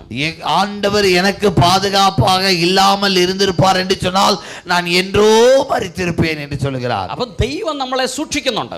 தேவன் நம்மை பாதுகாக்கிறார். നമ്മുടെ യാത്രയിൽ, நம்முடைய பிரயாணத்தில், നമ്മുടെ ഭവനത്തിൽ നാം ആയിരിക്കുമ്പോൾ, நம்முடைய வீட்டில் இருக்கும்போது, നമ്മുടെ ജോലിയിൽ നാം ആയിരിക്കുമ്പോൾ, நாம் வேலையில் இருக்கும்போது, അവിടെയെല്ലാം ദൈവം നമ്മളെ സൂക്ഷിക്കുന്നുണ്ട്. அங்கே எல்லாம் தேவன் நம்மை பாதுகாக்கிறார். ദൈവം സൂക്ഷിക്കുന്നത് കൊണ്ടാണ് ഇന്ന് നമ്മൾ ഇതിന്റെ അകത്തിരിക്കുന്നത്. தேவன் நம்மை பாதுகாக்கிறதுனாலே தான் நாம் எல்லாரும் இதற்குள்ளே பாதுகாப்பாக இருக்கிறோம். അതുകൊണ്ടാണ് യൂദാ താൻ ലേഖനം എഴുതുമ്പോൾ ഇങ്ങനെയാ പറഞ്ഞു തുടങ്ങുന്നത്. யூதா நிருபத்தை எழுதும்போது இப்படியாக சொல்லுகிறார், നിങ്ങൾ പിതാവായ ദൈവത്തിൽ സ്നേഹിക്കപ്പെട്ടവരാണ്. நீங்கள் பிதாவாகிய தேவனால் சிநேகிக்கப்பட்டவர்கள். നിങ്ങൾ യേശുക്രിസ്തുവിനായി സൂക്ഷിക്കപ്പെട്ടവരാണ്. இயேசு கிறிஸ்துவுக்காக நீங்கள் பாதுகாக்கப்பட்டவர்கள். നിങ്ങൾ ദൈവത്താൽ വിളിക്കപ്പെട്ടവരാണ്. நீங்கள் தேவனால் அழைக்கப்பட்டவர்கள். അപ്പോൾ നമ്മളെല്ലാം ആരാണ്? நாம் எல்லாரும் யாராக இருக்கிறோம்? നമ്മളെല്ലാം ആരാ? நாம் எல்லாரும் யாராக இருக்கிறோம்? പിതാവായ ദൈവത്തിൽ സ്നേഹിക്കപ്പെട്ടവരാണ്. பிதாவாகிய தேவனாலே பரிசுத்தமாக்கப்பட்டவர்களும் இயேசுவினாலே காக்கப்பட்டவர்களும் அழைக்கப்பட்டவர்களுமாக இருக்கிறோம். അപ്പോൾ നമ്മളെല്ലാം യേശുവിനാൽ കാക്കപ്പെട്ടവരാണ്. நாம் எல்லாரும் இயேசுவினால் காக்கப்பட்டவர்கள். അതുകൊണ്ടാണ് ബൈബിൾ പറയുന്നത്, அதனால்தான் வேதம் சொல்லுகிறது, നമ്മൾ വായിച്ച സങ്കീർത്തനം 34:7 ബൈബിൾ ഇങ്ങനെയാ പറയുന്നു, യഹോവയുടെ ദൂതൻ തന്റെ ഭക്തന്മാർക്ക് ചുറ്റും പാളയം ഇറങ്ങി അവരെ വിടുവിക്കുന്നു. கர்த்தருடைய தூதன் கர்த்தருக்கு பயந்தவர்களை சூழ பாளையம் இறங்கி விடுவிக்கிறார். ഹല്ലേലൂയ, ஹல்லேலூயா. അപ്പോൾ നിങ്ങളുടെ ചുറ്റും ദൈവത്തിന്റെ ദൂതന്മാരുണ്ട്. உங்களை சுற்றிலும் தேவனுடைய தூதர்கள் உண்டு. നിങ്ങൾ ആരും വെറുതെ നിസ്സാരക്കാരല്ല. நீங்கள் யாரும் ஒரு சாதாரண ஆட்கள் இல்லை. നിങ്ങൾ ക്രിസ്തുവിലാണെങ്കിൽ, നിങ്ങൾ ക്രിസ്തുവിൽ ചലിക്കുന്നവരാണെങ്കിൽ നിങ്ങളുടെ ചുറ്റും ദൈവിക ദൂതന്മാരുടെ സംരക്ഷണം. நீங்கள் கிறிஸ்துவில் வாழ்கிறவர்களாக இருப்பீர்கள் என்று சொன்னால் உங்களை சுற்றிலும் பாதுகாக்கிறதற்காய் தூதர்களை அவர் நிறுத்தி இருக்கிறார். ഞങ്ങൾ ഈ കഴിഞ്ഞ ദിവസം ബദേലേജി ചർച്ചിൽ ഒരു മീറ്റിങ്ങിന് പോയി, ഞാനും അനിയനും. நாங்கள் பெங்களூரிலே பெத்தேலேஜி சபையிலே ஒரு கூட்டத்திற்காக நானும் என் தம்பியும் போயிருந்தோம். അപ്പോൾ അവിടെ എം എ വർഗീസ് അങ്കിൾ തന്റെ ഒരു അനുഭവം ഇങ്ങനെ പങ്കുവെച്ചു. எம்.ஏ. வர்கீஸ் ஐயா தன்னுடைய வாழ்வின் அனுபவத்தை இப்படியாய் பகிர்ந்து கொண்டார்கள். അവിടെയാണോ അതോ ജോഷി പാസ്റ്റർ ആരോ ഒരാൾ പറഞ്ഞു, എം എ അങ്കിളിനെ കുറിച്ച് പറഞ്ഞ ഒരു അനുഭവം. எம்.ஏ. வர்கீஸ் பாஸ்டரை குறித்து சொல்லப்பட்ட ஒரு சம்பவம் இது. ഈ അദ്ദേഹം ബാംഗ്ലൂരിൽ സഭ ആരംഭിച്ച ആദ്യ നാളുകളിൽ, அந்த போதகர் பெங்களூர் പട്ടണത്തിലെ സഭ ആരംഭിച്ച ആരംഭ നാட்களில் ബാംഗ്ലൂർ എന്ന് പറയുന്ന ഒരു സ്ഥലമുണ്ട്. അവിടെ ഒരു ഈവനിങ് ബൈബിൾ ക്ലാസ് താൻ എടുക്കുമായിരുന്നു എല്ലാ ഞായറാഴ്ചയും. ബാംഗ്ലൂരിലെ ഈവനിങ് മാலை നേരത്തിലെ ഒരു വേദ പാഠശാലയെ നടത്തിനാർ. അപ്പൊ ഈ ബൈബിൾ ക്ലാസ് കഴിഞ്ഞ് താൻ വൈകുന്നേരം തനിക്കൊരു സ്കൂട്ടർ ഉണ്ട്, ആ സ്കൂട്ടറിലാണ് തിരിച്ചു വരുന്നത്. അവർക്ക് ഇരുന്ന സ്കൂട്ടറിലെ അവർ ഒവ്വൊരു നാളും ബൈബിൾ സ്റ്റഡി എടുത്തുവിട്ട് തിരുമ്പ പോകുന്നത് വഴക്കം. അപ്പൊ ഇദ്ദേഹം എല്ലാ ദിവസവും ഈ വില്ലേജിൽ ചെന്ന് ഈ ബൈബിൾ ക്ലാസ് എടുക്കുന്നത് കൊണ്ട് അവിടെയുള്ള ചില ആളുകൾക്ക് അദ്ദേഹത്തോട് ഒരു നീരസം തോന്നി. இவர்கள் எல்லா வாரமும் இப்படி வந்து வேத பாடத்தை எடுப்பதினாலே அந்த வில்லேஜில் இருக்கிறவர்களுக்கு அவர்கள் மீது ஒரு விரோதம் தோன்றியது. എന്നിട്ട് അവരിങ്ങനെ ചിന്തിച്ചു, ഇദ്ദേഹത്തെ വഴിയിൽ തടഞ്ഞ് ഇദ്ദേഹത്തിന് നല്ല അടി കൊടുക്കണം. அப்போ அவர்கள் நினைத்தார்கள், இந்த போதகரை வழியில மறித்து நன்றாக கவனிக்கணும் அப்படின்னு நினைச்சாங்க. അപ്പൊ ഇദ്ദേഹം ബൈക്കിൽ ഒറ്റയ്ക്കാ പോകുന്നത്, സ്കൂട്ടിൽ. எப்போது இவர் பைக்கில் ஸ்கூட்டர்ல தனியாக போய் கொண்டிருந்தார். അപ്പൊ ഇവർ അവിടെ ആ റോട്ടില് ഈ ആയുധങ്ങളൊക്കെ ആയിട്ട് പതിയിരുന്നു ഇദ്ദേഹത്തെ അടിക്കാൻ വേണ്ടി. அவரை உபத்திரவப்படுத்துவதற்காக ஆயுதங்களோடு கூட அவர்கள் ரோடின் ஓரத்திலே பதுங்கி இருந்தார்கள். പക്ഷെ ഇദ്ദേഹം പോയി തിരിച്ചു മീറ്റിംഗ് കഴിഞ്ഞ് തിരിച്ചു വരും. இந்த பாஸ்டர் நேரா மீட்டிங்கு போனாரு. மீட்டிங் முடிஞ்சு திரும்ப போகும்போது അങ്ങനെ 1-2 മാസം കഴിഞ്ഞപ്പോൾ ഒരാൾ ഇദ്ദേഹത്തിന്റെ മുമ്പിൽ വന്നു. എന്നിട്ട് ചോദിച്ചു, നിങ്ങൾ ആരാണ്? அப்போ ஒரு ஆள் வந்து இவர் முன்பதாக கேட்டார், நீங்கள் யார் என்று சொல்லி கேட்டார். അപ്പൊ ഇദ്ദേഹം പറഞ്ഞു, ഞാനൊരു പാസ്റ്ററാണ്, ഞാൻ പണ്ട് എയർഫോഴ്സിലൊക്കെ ആയിരുന്നു, പക്ഷെ ഇപ്പൊ ഞാനൊരു പാസ്റ്ററാണ്. அவர் சொன்னார், போதகர், நான் இப்போ போதகராக இருக்கிறேன், முன்பதாக நான் ஏர்ஃபோர்ஸில் இருந்தேன் என்று சொன்னார். അദ്ദേഹം പിന്നെയും ചോദിച്ചു, അല്ല നിങ്ങൾ ആരോ ആണ്, നിങ്ങൾ എന്തോ ഒരു വലിയ ആളാണ്, நீங்க யாரோ ஒரு ஆள், பெரிய ஆளுன்னு நினைக்கிறேன், யாரு அப்படின்னு கேட்கிறாரு. പാസ്റ്റർ പറഞ്ഞു, ഞാൻ സാധാരണ ഒരു പാസ്റ്ററാണ്. அவர் வந்து பாஸ்டர் சொன்னாரு, நான் ஒரு சாதாரண பாஸ்டர் தான், நான் பெரிய ஆள் ஒன்றும் இல்லைன்னு சொன்னார். പക്ഷെ ഇദ്ദേഹം പറഞ്ഞു, അല്ല നിങ്ങൾ ഒരു വലിയ ആളാണ്, കാരണം നിങ്ങളെ അടിക്കാൻ ഞങ്ങൾ കഴിഞ്ഞ ചില ആഴ്ചകളായിട്ട് ഇങ്ങനെ കാത്തിരിക്കുക. நீங்க கொஞ்சம் பெரிய ஆளு, ஏன்னா உங்களை எப்படியாவது அடித்து உபத்திரவப்படுத்த வேண்டும் என்று சொல்லி சில வாரங்களாக நாங்கள் காத்திருக்கிறோம். പക്ഷെ നിങ്ങളെ അടിക്കാൻ ഞങ്ങൾ ഇരിക്കുമ്പോൾ ഞങ്ങൾ കാണുന്ന കാര്യം, നിങ്ങളുടെ സ്കൂട്ടറിന്റെ പുറകിൽ വലിയ തോക്കുമായിട്ട് പട്ടാള യൂണിഫോമിൽ ആരോ ഇരിക്കുന്നത് ഞങ്ങൾ കാണുക. நாங்க எப்பெல்லாம் உங்களை அடிக்கணும்னு உட்காந்துருக்கோமோ அப்பெல்லாம் உங்க ஸ்கூட்டர்ல பின்னாடி ஒரு ஆர்மி ட்ரெஸ்ல பயங்கர ஆயுதங்களோட கூட துப்பாக்கிகளோட கூட யாரோ இருப்பதை நான் பார்த்திருக்கிறேன். അതുകൊണ്ട് നിങ്ങളുടെ അടുക്കിലേക്ക് വരാൻ ഞങ്ങൾക്ക് കഴിഞ്ഞില്ല. அதனால உங்க பக்கத்துல வருவதற்கு எனக்கு பயமா இருக்கிறது. പാസ്റ്റർ പറഞ്ഞു, ഞാൻ എപ്പോഴും യാത്ര ചെയ്യുന്ന ഒറ്റയ്ക്കാ. அப்போ அவர் சொன்னாரு, நான் எப்போதும் தனியா தான் வந்துட்டு போறேன், மீட்டிங் நடத்திட்டு போறேன். അപ്പൊ ഈ പട്ടാള യൂണിഫോമിൽ ഈ തോക്കും പിടിച്ചിരുന്നതാരാ? இப்படி ஆர்மி ட்ரெஸ் போட்டு துப்பாக்கியை ரெடியா வச்சுட்டு இருந்தது யாரு? ഹല്ലേലൂയ. ഹല്ലേലൂയ. യഹോവയുടെ ദൂതന്മാർ അവന്റെ ഭക്തന്മാർക്ക് ചുറ്റും പാളയമിറങ്ങി അവരെ വിടുവിക്കുന്നു. கர்த்தருடைய தூதர்கள் அவருக்கு பயந்தவர்களை சூழ பாளையம் இறங்கி விடுவிக்கிறார்கள். விசுவாசிக்கிறவங்க கரங்களை தட்டி ഹല്ലേലൂയ. ഹല്ലേലൂയ. ഹല്ലേലൂയ. ഹല്ലേലൂയ. അങ്ങനെയെങ്കിൽ ഇന്നും നിങ്ങൾക്ക് വേണ്ടി ദൂതന്മാരെ അയക്കാൻ ദൈവം മതിയായവനാണ്. அப்படி என்றால் இன்றைக்கு உங்களையும் என்னையும் பாதுகாக்கும்படிக்கு கர்த்தர் தம்முடைய தூதர்களை அனுப்ப போதுமானவராய் இருக்கிறார். ஹல்லேலூய. അങ്ങനെ സംഭവിച്ചില്ലെങ്കിൽ ഈ വാക്യം ബൈബിളിൽ നിന്ന് എടുത്തു മാറ്റണ്ടേ? அப்படி ஒன்று நடக்கவில்லை என்று சொன்னால் அந்த வசனத்தை பைபிளில் இருந்து எடுத்து மாற்றி விட வேண்டும். ഇപ്പൊ നിങ്ങൾ വായിച്ച ആ 34 സങ്കീർത്തനത്തിന്റെ 7-ാം വാക്യമാണ് ഞാൻ പറഞ്ഞത്. அந்த 34வது சங்கீதத்தின் 7வது வசனத்தை தான் நான் சொன்னேன் உங்களுக்கு. എന്നിട്ട് പിന്നെ 91ാം സങ്കീർത്തനത്തിലേക്ക് വരുമ്പോൾ അതിന്റെ 10-11 വാക്യങ്ങളൊന്ന് വായിച്ചേ. 91வது சங்கீதத்தின் 10-11வது வசனங்களை வாசியுங்கள். ഒരു അനർത്ഥവും നിനക്ക് ഭവിക്കയില്ല, ഒരു ബാധയും നിന്റെ കൂടാരത്തിന് അടുക്കയില്ല. വായിച്ചോ ஜோஸ்பின், பைபிள் மூடி வச்சிருக்கீங்கல்ல?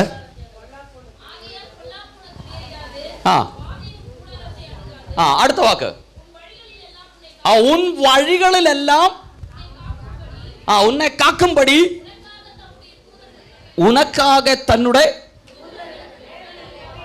വാക്കൊന്നും കൂടെ ഉറക്കെ പറഞ്ഞേ. உன் வழிகளெல்லாம் உன்னை காக்கும்படி உனக்காக தம்முடைய தூதர்களுக்கு கட்டளையிடுவார் എന്ന് പറഞ്ഞ എല്ലാ വഴികളിലും നിന്നെ കാക്കാൻ ദൈവത്തിന്റെ ദൂതന്മാരോട് അവൻ കൽപ്പിച്ചിട്ടുണ്ട്. எல்லா வழிகளிலும் உங்களை காக்கும்படிக்கு கர்த்தருடைய தூதர்களுக்கு கட்டளை உண்டு. ഹല്ലേലൂയ. ഹല്ലേലൂയ. ആരൊക്കെയോ പറയുന്നു, ഞാൻ ഒറ്റയ്ക്കാണ്, എന്റെ വീട്ടിൽ വേറെ ആരുമില്ല, ഭയപ്പെടേണ്ട, ദൈവത്തിന്റെ ദൂതൻ നിന്റെ എല്ലാ വഴികളിലും നിന്നെ കാക്കാനുണ്ട്. யாரோ சொல்லுகிறார்கள், நான் தனியாக இருக்கிறேன், எனக்கு பாதுகாப்பு இல்லை என்று சொல்லி பயப்படாதீர்கள், உங்களை பாதுகாக்கும்படிக்கு உங்களுக்கு தம்முடைய தூதர்களுக்கு கட்டளை கொடுத்திருக்கிறார். ഹല്ലേലൂയ. ഹല്ലേലൂയ. ഹല്ലേലൂയ. ഹല്ലേലൂയ. അപ്പോൾ ദൈവത്തിന്റെ അനുഗ്രഹമാണ് സംരക്ഷണം എന്ന് പറയുന്നത്. தேவனுடைய ஆசீர்வாதம் பாதுகாப்பில் ஒன்றாய் இருக்கிறது. നിങ്ങളുടെ ഓരോ ചുവടുകളിലും ദൈവത്തിന്റെ സംരക്ഷണം നിങ്ങൾക്കുണ്ട്. உங்களுடைய எல்லா அடிகளில் நீங்கள் நடந்து போகும்போதும் கர்த்தர் உங்களை பாதுகாக்கிறவராக നിങ്ങൾ ഒരു இருக்கிறார். ദൈവ പൈതലാണെങ്കിൽ ആ സംരക്ഷണം നിങ്ങൾക്ക് ദൈവം തരുന്ന ഉറപ്പാണ്. நீங்கள் தேவனுடைய பிள்ளை என்று சொன்னால் தேவனுடைய பாதுகாப்பு உண்மையாக இருக்கிறது. അങ്ങനെയുള്ള ഒരു ആത്മതലത്തെ കാണാൻ നിങ്ങളുടെ ആത്മനയനങ്ങളെ കർത്താവ് ഈ ദിവസങ്ങളിൽ തുറക്കട്ടെ. அப்படிப்பட்ட ஆவிக்குரிய நிலையை பார்க்கும்படிக்கு உங்களுடைய ஆவிக்குரிய கண்கள் திறக்கட்டும். ഈ ഉൽപ്പത്തി പുസ്തകം 32-ാം അധ്യായത്തിലേക്ക് വരുമ്പോൾ, ஆதியாகமம் 32வது அதிகாரத்திற்கு வரும்போது അവിടെ ഒരു കാര്യം പറഞ്ഞ് നമുക്ക് വേഗത്തിൽ പ്രാർത്ഥിക്കാം. அங்கே ஒரு காரியத்தை சொல்லிவிட்டு நாம் ஜெபிக்கலாம். അവിടെ യാക്കോബ് എന്ന് പറയുന്ന വ്യക്തി ദൈവത്തോട് പ്രാർത്ഥിക്കുന്ന ഒരു പ്രാർത്ഥനയുണ്ട്. அங்கே யாக்கோபு தேவனோடு கூட ஜெபிக்கிற ஒரு ஜெபம் இருக்கிறது. അതിന്റെ 26ാമത്തെ വാക്യം ഒന്ന് വായിക്കാം. 26வது வசனத்தை வாசிங்க.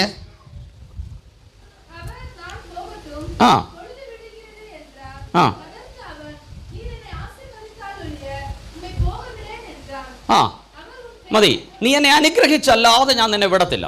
அங்கே நீர் என்னை ஆசீர்வதிக்காவிட்டால் நான் உம்மை விடமாட்டேன் என்று சொல்லுகிறார். അപ്പോൾ ദൈവത്തിൽ നിന്നുള്ള യഥാർത്ഥമായ 2 അനുഗ്രഹങ്ങളെ കുറിച്ച് ഞാൻ പറഞ്ഞു. അത് ഏതൊക്കെയാ? 2 ஆசீர்வாதங்களை குறித்து நான் உங்களோடு கூட பகிர்ந்து கொண்டேன். அது என்னது? ഏതാ ജാനീസ്? ഒന്നാമത്തെ ഏതാ? ஜானிஸ், முதல்ல என்னது? ஓகே, ആരെങ്കിലും പറഞ്ഞാട്ടെ. யார? ஜானிஸ் சொல்லு, முதல்ல ஆசீர்வாதம் என்னது? ആരെങ്കിലും ഒക്കെ പറഞ്ഞു. யாராவது ஒருத்தர் சொல்லுங்க. ரெண்டாவது கேட்கல, திரும்ப சொல்லுங்க. முதல்ல, ரெண்டாவது கர்த்தர் தருகிற ஆசீர்வாதம். மூன்றாவது சத்தமா சொல்லுங்க பார்க்கலாம். முதல்ல, ரெண்டாவது. ആമേൻ, ആമേൻ. ഇനി മൂന്നാമത് ഇവിടെ യാക്കോബ് പറയാണ്, നീ എന്നെ അനുഗ്രഹിച്ചല്ലാതെ ഞാൻ നിന്നെ വിടത്തില്ല. ഇപ്പോൾ യാക്കോബ് சொல்கிறார், ஆண்டவரே நீர் என்னை ஆசீர்வதிக்காமல் நான் உம்மை விடுவதில்லை என்று சொல்கிறார். ഇവിടെ യാക്കോബ് അനുഗ്രഹിച്ചല്ലാതെ വിടത്തില്ല. എന്തോ അനുഗ്രഹം യാക്കോബ് ചോദിക്കുന്നു. நீர் என்னை ஆசீர்வதித்தால் ஒழிய உம்மை போக விடேன் என்று சொல்கிறார். என்ன ஆசீர்வாதத்தை கேட்கிறார்? പറഞ്ഞാട്ടെ, എന്തോ അനുഗ്രഹമാണ് യാക്കോബ് ചോദിക്കുന്നത്? இங்கே யாக்கோபு கேட்கிற ஆசீர்வாதம் என்ன?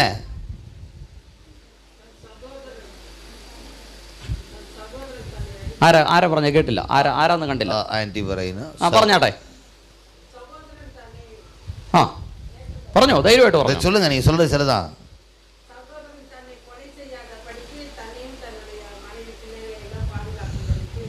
ആമേൻ. ഓക്കെ, അപ്പൊ സഹോദരൻ തന്നെ കൊല്ലുമോ എന്നുള്ള ഒരു ചിന്ത, അതൊരു ഭയമാണ്.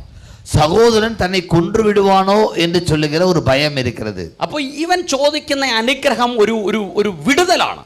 இவன் கேட்கிற ஒரு ஆசீர்வாதம் என்று சொல்லுவது ஒரு விடுதலையாக இருக்கிறது. அப்ப விடுதல் என்று പറയുന്നത് ദൈവത്തിന്റെ ഒരു അനുഗ്രഹം. விடுதலை என்று சொல்லுவது தேவனுடைய ஆசீர்வாதங்களில் ஒன்றாக இருக்கிறது. ഇവിടെ യാക്കോബ് പണമോ മറ്റൊന്നുമല്ല ചോദിക്കുന്നത്. இங்கு யாக்கோபு பணமோ ஆசீர்வாதத்தையோ பணமோ பொருளோ அல்ல கேட்பது. കാരണം ഇതെല്ലാം അവനുണ്ട് ഇഷ്ടം പോലെ. ஏனென்று சொன்னால் யாக்கோபுக்கு இதெல்லாம் நிறைவாக இருந்திருக்கிறது. இப்போது ഇവൻ ചോദിക്കുന്നത് ഒരു വിടുതലാണ്. இவன் இப்போது கேட்பது ஒரு விடுதலை. அப்ப വിടുതൽ എന്ന് പറയുന്നത് ദൈവത്തിന്റെ ഒരു അനുഗ്രഹം. விடுதலை என்று சொல்லுவது தேவனுடைய ஆசீர்வாதத்தில் ஒன்றாக இருக்கிறது. അങ്ങനെയെങ്കിൽ ഇന്ന് പകലിൽ എവിടെയൊക്കെയോ വിടുതലില്ലാതെ കിടക്കുന്ന മേഖലയിൽ ദൈവത്തിന്റെ വിടുതലിനെ കർത്താവ് അയക്കാൻ ആഗ്രഹിക്കുകയാണ്. காலைவேளையிலே ஏதோ வாழ்க்கையின் ஒரு பகுதியிலே விடுதலை இல்லாத நிலை உங்களுக்கு இருக்கும் என்று சொன்னால் கர்த்தர் இந்த நாளிலே விடுதலை தர போதுமானவராய் ഇന്ന് இருக்கிறார். പകലിൽ ഭയത്തിൽ നിന്ന് കർത്താവ് ഒരു വിടുതൽ നൽകുക. பயத்திலிருந்து விடுதலை தருகிறார். ഭയം എന്ന് പറയുന്നത് ഞാൻ പറഞ്ഞല്ലോ, അത് പിശാചിന്റെ പ്രോഡക്റ്റ് ആണ്. பயம் என்று சொல்லுவது அது பிசாசுனுடைய ப்ராடக்டாக இருக்கிறது. അതുകൊണ്ടാണ് നമുക്കറിയാം, അത് ശൗലിനെ കുറിച്ച്, പഴയ നിയമത്തിൽ ശൗലിനെ കുറിച്ച് പറയുകയാണ്, ഫെലിസ്ത്യന്റെ വാക്കുകൾ കേട്ടപ്പോൾ ശൗലും ഇസ്രായേൽ ജനം എല്ലാം ഭയപ്പെട്ടു. பெலிஸ்தியனுடைய வார்த்தைகளை கேட்டபோது சவுலும் இஸ்ரவேல் ஜனங்க ராணுவம் அனைத்தும் பயந்து நடுங்கினார்கள் என்று சொல்லி பார்க்கிறோம். ശൗല് ശരിക്കും ആരാ? சவுல் உண்மையிலே யார்? പറഞ്ഞാട്ടെ, சவுல் யாரு? രാജാവാ. പക്ഷെ ഒരു ഒരു ഗോലിയാത്ത് മല്ലൻ, ഒരു ഫെലിസ്ത്യ മല്ലൻ വെല്ലുവിളിച്ചപ്പോൾ ഈ രാജാവ് ഭയപ്പെട്ടു പോയെന്ന്. இந்த சவுல் கர்த்தருடைய ராஜாவாக இருந்த போதிலும் பெலிஸ்தியன் கோலியாத் சொல்லுகிற வார்த்தைகளை கேட்டபோது பயந்து போனான். നിങ്ങൾക്ക് ഭയം ഉണ്ടെങ്കിൽ നിങ്ങളുടെ കഴിവുകളെല്ലാം പ്രയോജനരഹിതമായി മാറും. உங்களுக்கு பயம் வந்தது என்று சொன்னால் உங்களுடைய திறமைகள் எல்லாம் உபயோகமற்றதாக மாறிவிடும். நன்றாய் புரிந்து கொள்ளுங்கள். അതെ, നിങ്ങൾ നീന്തൽ നന്നായിട്ട് അറിയാം, പക്ഷെ നിങ്ങൾ ഭയപ്പെട്ട നിങ്ങളുടെ ആ കഴിവോ നിങ്ങൾ വെള്ളത്തിൽ മുങ്ങി ചാവും. நீங்க நீச்சல் அடிக்கும் போது உங்களுக்கு நல்ல நீச்சல் தெரிஞ்சவரா இருந்தாலும் தண்ணியில நீச்சல் அடிக்கும் போது பயம் வந்துருச்சுன்னா நீங்க தண்ணிக்குள்ளார முங்கி செத்துருவீங்க.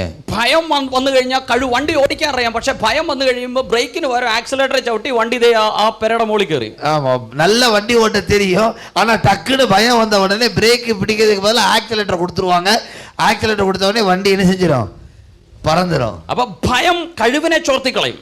பயம் உங்களுக்கு இருக்கிற திறமைகளை உபயோகமற்றதாக மாற்றிவிடும். ശരിക്കും ഷീമോൻ പത്രോസ് ആരായിരുന്നു? சீமோன் பேதுரு யாராக இருந்தார்? உண்மையிலே சீமோன் பேதுரு யாராக இருந்தார்? യോശുവ ആരായിരുന്നു? ഫിഷർമാൻ. ஓகே, ഫിഷർമാൻമാര് നോർമലി എങ്ങനെയുള്ളവരായിരിക്കും? ஃபிஷர்மேன் மீன் பிடிக்கிறவர்கள் பொதுவாக எப்படிப்பட்டவர்களாக இருப்பார்கள்? தண்ணில நல்ல நீச்சல் அடிப்பாங்க, ധൈര്യമുള്ളവരായിരിക്കും, தைரியம் உள்ளவங்களா இருப்பாங்க, നീന്തൽ അറിയാവുന്നവരായിരിക്കും, நல்ல நீந்த தெரிஞ்சவங்களா இருப்பாங்க. അവർ ഈ കടലിലൊക്കെ ചാടിയാണ് ചിലർ വലയിടുന്നത്. அவரெல்லாம் துள்ளி தான் கடல்ல வலையை போடுவாங்க. പിന്നെ അപ്പോൾ അവർ ഈ നടുക്കടലിലൊക്കെ ധൈര്യത്തോടെ പോകുന്നവരാണ്, അവർക്ക് പേടിയില്ല. அவருக்கு நடுக்கடல்லையும் தைரியமா போவாங்க, உங்களுக்கு பயம் இருக்காது. പക്ഷെ ബൈബിൾ പറയുന്നു ഷീമോൻ പത്രോസ് അവൻ അതേ കാറ്റ് കണ്ട് പേടിച്ചു മുങ്ങി തുടങ്ങി. இப்போ பைபிள் சொல்லுது அவன் காற்றை பார்த்து பயந்து முங்கி விட்டான் என்று. അപ്പൊ എന്താണ് ഷീമോൻ മുങ്ങാൻ കാരണം? ஏன் சீமோன் பேதுரு முங்குவதற்கு காரணம் என்ன? ഭയമാണ്. ഭയം. അപ്പൊ ഭയം നിങ്ങളെ മുക്കിക്കളയുന്നതാണ്. ഭയം ഉങ്ങളെ മൂழ்கடித்து വിടും പ്രിയമാനവர்களே. ഭയം നിങ്ങളെ താഴ്ത്തിക്കളയുന്നതാണ്. ഭയം ഉങ്ങളെ താഴ്ത്തി വിടും പ്രിയമാനവர்களே. ഇന്ന് പകലിൽ യേശു ക്രിസ്തുവിന്റെ അധികാരമുള്ള നാമത്തിൽ എല്ലാ ഭയങ്ങളും മാറിപ്പോകട്ടെ. இயேசுவின் அதிகாரமுள்ள நாமத்தில் இந்த நாளிலே உங்களுக்குள்ள இருக்கிற எல்லா பயங்களும் மாறட்டும் இயேசுவின் நாமத்தில். ഹല്ലേലൂയ. ഹല്ലേലൂയ. അതുകൊണ്ടാണ് സങ്കീർത്തനം 13:4 ബൈബിൾ ഇങ്ങനെയാ പറയുന്നത്. അതിനാൽதான் சங்கீதம் 13:4 சங்கீதம் இப்படியாய் சொல்லுகிறது, ഞാൻ അവനെ തോൽപ്പിച്ചു കളഞ്ഞു എന്ന് എന്റെ ശത്രു പറയരുതേ. நான் என்னுடைய 13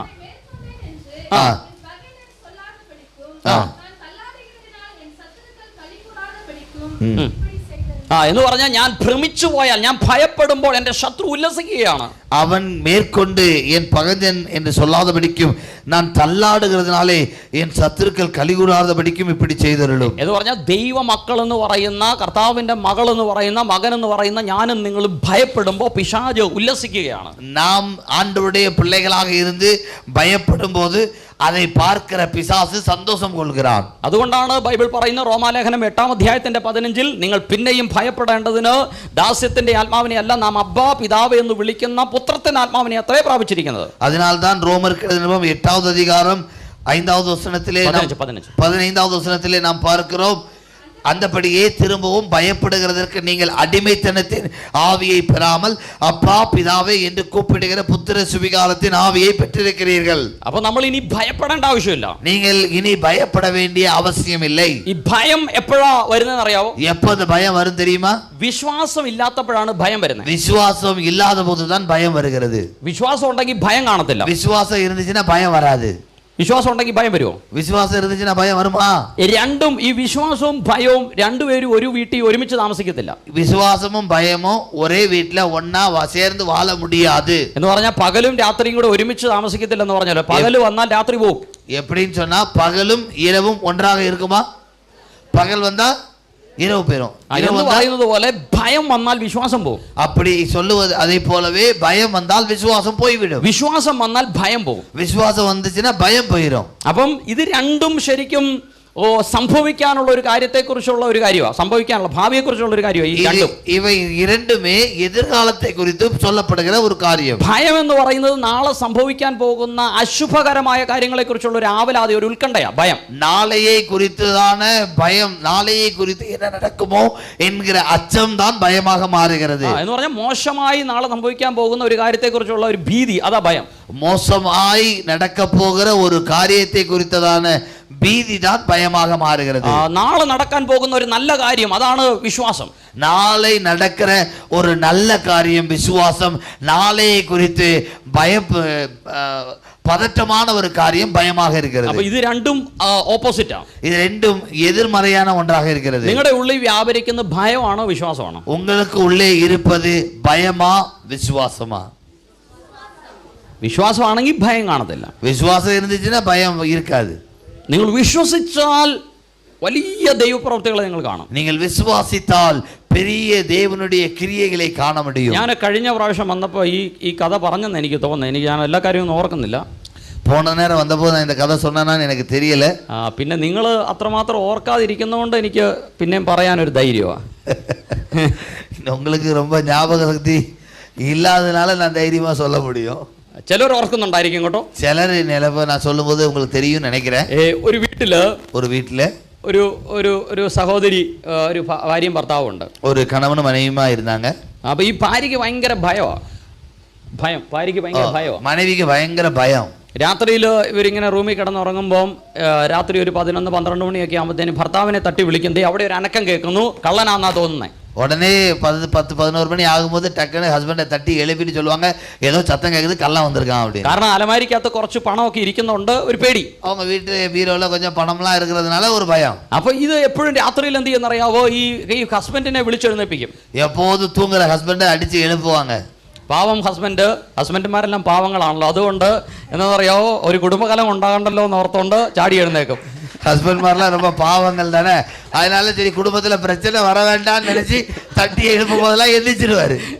അതെ അതെ, തന്റെ ജീവിതത്തെ കുറിച്ച് പേടിയുള്ള പാവം ഹസ്ബൻഡ് അവൻ ചാടി എഴുന്നേറ്റ് ലൈറ്റുമായിട്ട് പുറത്തു പോയി നോക്കും. അവർ ഉടനെ ലൈറ്റ് എല്ലാം എടുത്തിട്ട് വെളിയെ പോയി പാത്തിട്ട് വരുവാரு. എന്നിട്ട് പോയിട്ട് വന്നിട്ട് പറയും ഒന്നുമില്ല, അവിടെ വല്ല ചെറിയ വല്ല നായോ പോയതായിരിക്കും പുറത്ത്. അവർ ഉടനെ പോയി ഡെയിലി പോയിട്ട് പാത്തിട്ട് വന്നിട്ട് சொல்லுவாரு ഒന്നും ഇല്ല, ഏതാ നായ ഏതാவது പോയിരിക്കും அப்படின்னு சொல்லுவாரு. പിന്നെ കിടന്നുറങ്ങും, പിന്നെ തൂങ്ങുവാரு. പിറ്റേ ദിവസം രാത്രി ഒരു 12 മണിയാകുമ്പോ പിന്നെ ഹസ്ബൻഡിനെ തട്ടി വിളിക്കും. അടുത്ത നാൾ രാത്രി 12 മണി ആകുമ്പോൾ ഹസ്ബൻഡ് മனைவி തട്ടി എഴുപ്പുവാங்க. Honey our money is there in the bank, so in the bag, so get up. அருமையான ஹனி, மணி எல்லாம் பேக்ல இருக்குது, அதனால எழும்புங்க அப்படின்னு சொல்லுவாங்க. കള്ളൻ ആരോ വരുന്നു തോന്നുന്നു, എന്തോ ഒരു അനക്കം കേൾക്കുന്നു. ஐயோ கள்ள யாரோ வர்றான், ஏதோ சத்தம் கேக்குது, எழும்பிருங்க அப்படின்னு ஹஸ்பண்ட் எழுப்பிடுவாங்க. പാവം മനുഷ്യൻ കണ്ണും തിരുമ്മി ടോർച്ചും എടുത്ത് പിന്നെ ഇറങ്ങും. പിന്നെയും പാവം കണവൻ കണ്ണെല്ലാം തുടച്ചിട്ട് ടാർച്ച് എടുത്തിട്ട് തിരുம்ப வெளியே சுத்தி வருவாரு. പിന്നെ സമാധാനം ഒന്നുമില്ല, സമാധാനമായിട്ട് പിന്നെ കിടന്നുറങ്ങും. അയ്യോ ഒന്നും ഇല്ലെന്ന് சொல்லிட்டு திரும்ப സമാധാനமா തൂങ്ങുവാங்க. അടുത്ത ദിവസം പിന്നെയും നട്ടപ്പാതിരേക്ക് വിളിക്കും. അടുത്ത നാളും പാതി രാത്രിക്ക് திரும்பவும் കണവനെ തട്ടി എഴുപ്പുവാங்க. ഇത് ഹസ്ബൻഡിന് ഇപ്പൊ ഒരു ശീലമായി, എല്ലാ രാത്രി ഒരു 12, 12:30, 1 മണിയാകുമ്പോ ഇതിങ്ങനെ എഴുന്നേപ്പിക്കും. இது இப்ப ஹஸ்பண்டுக்கு ஒரு பழக்கமாகி மாறிவிட்டது. மனைவி ரெகுலரா ராத்திரி 12, 1 மணிக்கு தட்டி எழுப்பி தூக்கத்தை கெடுக்கிறது. അതുകൊണ്ട് പുള്ളി ടോർച്ച് കഴുത്തേ കെട്ടിയ കിടന്നുറങ്ങുന്നത്, എടുക്കണ്ടല്ലോ. ഇവ പോയി ടാർച്ച് തേടി എടുക്കാമ இருக்கிறதுக்காக കழுத்துல தொங்க விட்டாரு டார்ச். എന്ന് പറഞ്ഞാൽ എഴുന്നേറ്റ് അങ്ങ് പോയാൽ മതിയല്ലോ. அப்படி டார்ச் அப்படி எடுத்துட்டு போயிடலாம்ல.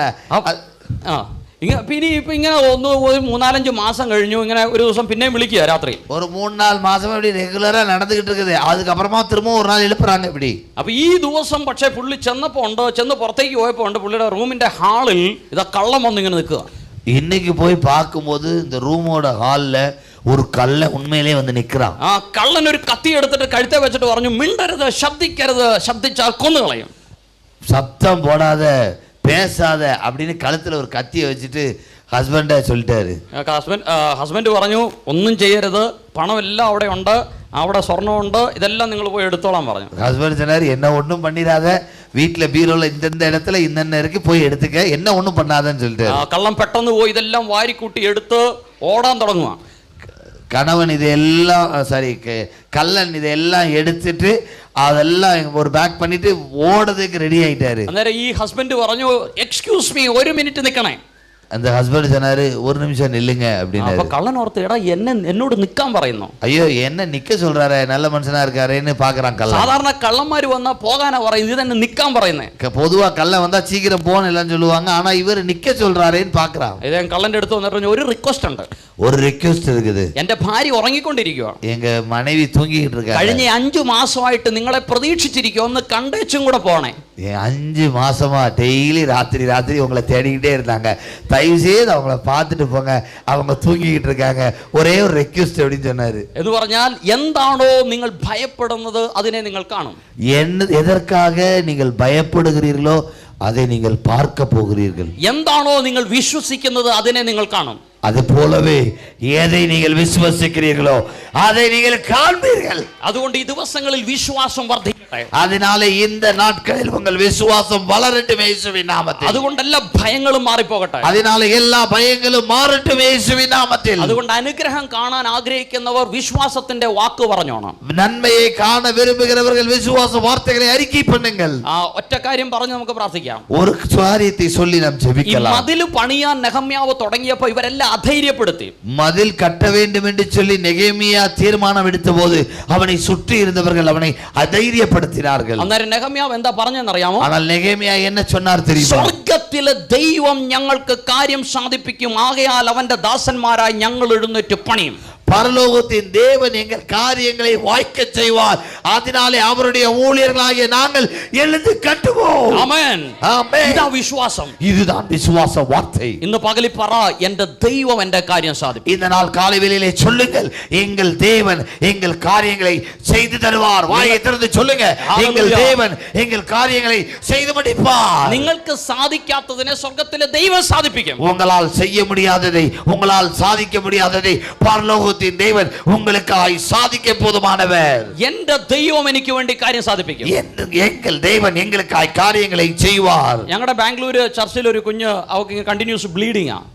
எங்கள் கண்டினியூவா பெங்களூர்ல ஒரு சர்ச்சில் இருக்கிற பாப்பாவுக்கு ப்ளீடிங் ஆயிட்டே இருந்துச்சு. ഒരു മരുന്ന് എടുത്തിട്ടും ബ്ലീഡിംഗ് മാറുന്നില്ല.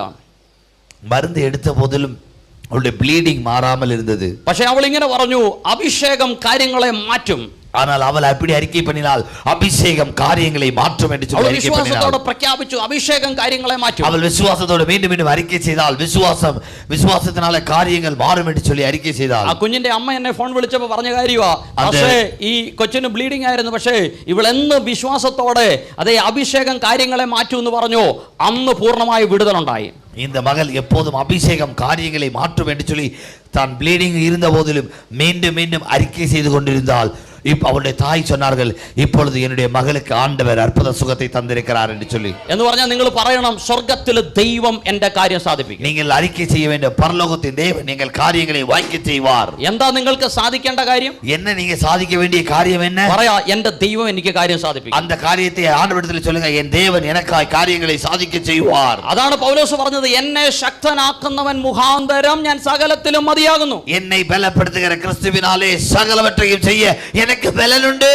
അതുകൊണ്ട് അതെ, ദോഷം ചെയ്യാതെ നിങ്ങളുടെ നാവിനെ, വ്യാജം പറയാതെ നിങ്ങളുടെ നാവിനെ ഈ ദിവസങ്ങളിൽ സൂക്ഷിക്കണം. உங்கள் நாவை பொல்லாப்புக்கு விலக்கி பாதுகாத்துக் கொள்ளுங்கள். നന്മ കാണാനാണ് ആഗ്രഹിക്കുന്നെങ്കിൽ നാവിൽ നിന്ന് നന്മയുടെ വാക്ക് പറയണം. நன்மையை பார்க்க வேண்டும் என்று சொல்லி விரும்புவீர்கள் என்று சொன்னால் உங்கள் நாவிலே நன்மைக்குரிய வார்த்தைகள் வெளிப்பட வேண்டும். ദൈവിക അനുഗ്രഹങ്ങളെ നിങ്ങളുടെ വാക്കുകൾ കൊണ്ട് നിങ്ങൾ ഇല്ലായ്മ ചെയ്യരുത്. தேவனுடைய ஆசீர்வாதங்களை உங்களுடைய நாவினாலே நீங்கள் இல்லாமல் ஆக்கி விடாதீர்கள். ദേഷ്യത്തിൽ ചുമ്മാ അതും ഇതും വിളിച്ചു പറയരുത്. சும்மா கோபத்துல அதை இதையும் சொல்லாதீங்க. നിങ്ങൾ ദൈവത്തിന്റെ മകനാണ്, ദൈവത്തിന്റെ മകളാണ്. நீங்கள் தேவனுடைய மகள், நீங்கள் தேவனுடைய மகன். നിങ്ങളുടെ നാവിൽ ഒരു ദൈവിക അധികാരമുണ്ട്. உங்கள் நாவிலே ஒரு தெய்வீக அதிகாரம் இருக்கிறது. ബൈബിൾ പറയുന്നു, മരണവും ജീവനും നാവിന്റെ അധികാരത്തിൽ വേദം ഇരിക്കുന്നു. சொல்லுகிறது, மரணமும் ஜீவனும் நாவின் அதிகாரத்தில் இருக்கிறது. അതിൽ ഇഷ്ടപ്പെടുന്നവൻ അതിന്റെ ഫലം അനുഭവിക്കും. அதை நம்புகிறவன் அதன் பலனை புசிப்பார்கள். അതുകൊണ്ട് ഈ ദിവസങ്ങളിൽ എന്നെ കേൾക്കുന്ന കുഞ്ഞുങ്ങളെ, എന്നെ കേൾക്കുന്ന പ്രിയമുള്ളവരെ, നിങ്ങൾ വിശ്വാസത്തിന്റെ വാക്ക് പറയുക. அதை விரும்புகிறவர்கள் அதை நன்மையை புசிப்பார்கள். என்னை கேட்கிற அருமையான கர்த்தருடைய பிள்ளைகளே, அருமையான தாயே, தகப்பனே, நீங்கள் நன்மையை காணும்படி பலப்படுங்கள். കുഞ്ഞുങ്ങളെല്ലാം വിശ്വാസത്തിന്റെ വാക്ക് പറയണം. பிள்ளைகள் எல்லாம் விசுவாசத்தினுடைய வார்த்தைகளை சொல்ல வேண்டும். നിങ്ങളെല്ലാം പറഞ്ഞു നിങ്ങൾ നന്മ കാണാൻ ആഗ്രഹിക്കുന്നെന്ന്. நீங்க எல்லாம் சொன்னீங்கல்ல, நன்மையை பார்க்க வேண்டும் விரும்புகிறீர்கள் என்று சொன்னீங்கல்ல. நீங்கள் எல்லாம் நன்மைக்குரிய விசுவாச வார்த்தைகளை அறிக்கை செய்ய வேண்டும். നിങ്ങൾ വാക്കുകൾ, നന്മയുടെ വാക്കുകൾ, വിശ്വാസത്തിന്റെ വാക്കുകൾ നിങ്ങൾ പറയണം. உங்களுடைய வார்த்தைகள் விசுவாச வார்த்தைகளாக இருக்க வேண்டும், நன்மைக்குரிய வார்த்தைகளாக இருக்க வேண்டும். അപ്പോൾ ഇനി അതേ സദൃശവാക്യം 10:6 അത് വായിച്ച് നമുക്ക് പ്രാർത്ഥിക്കാം. പ്രോവബ്സ് நீதிமொழிகள் 10:6 10:6 வாசிக்கலாம். நீதிமொழிகள் 10.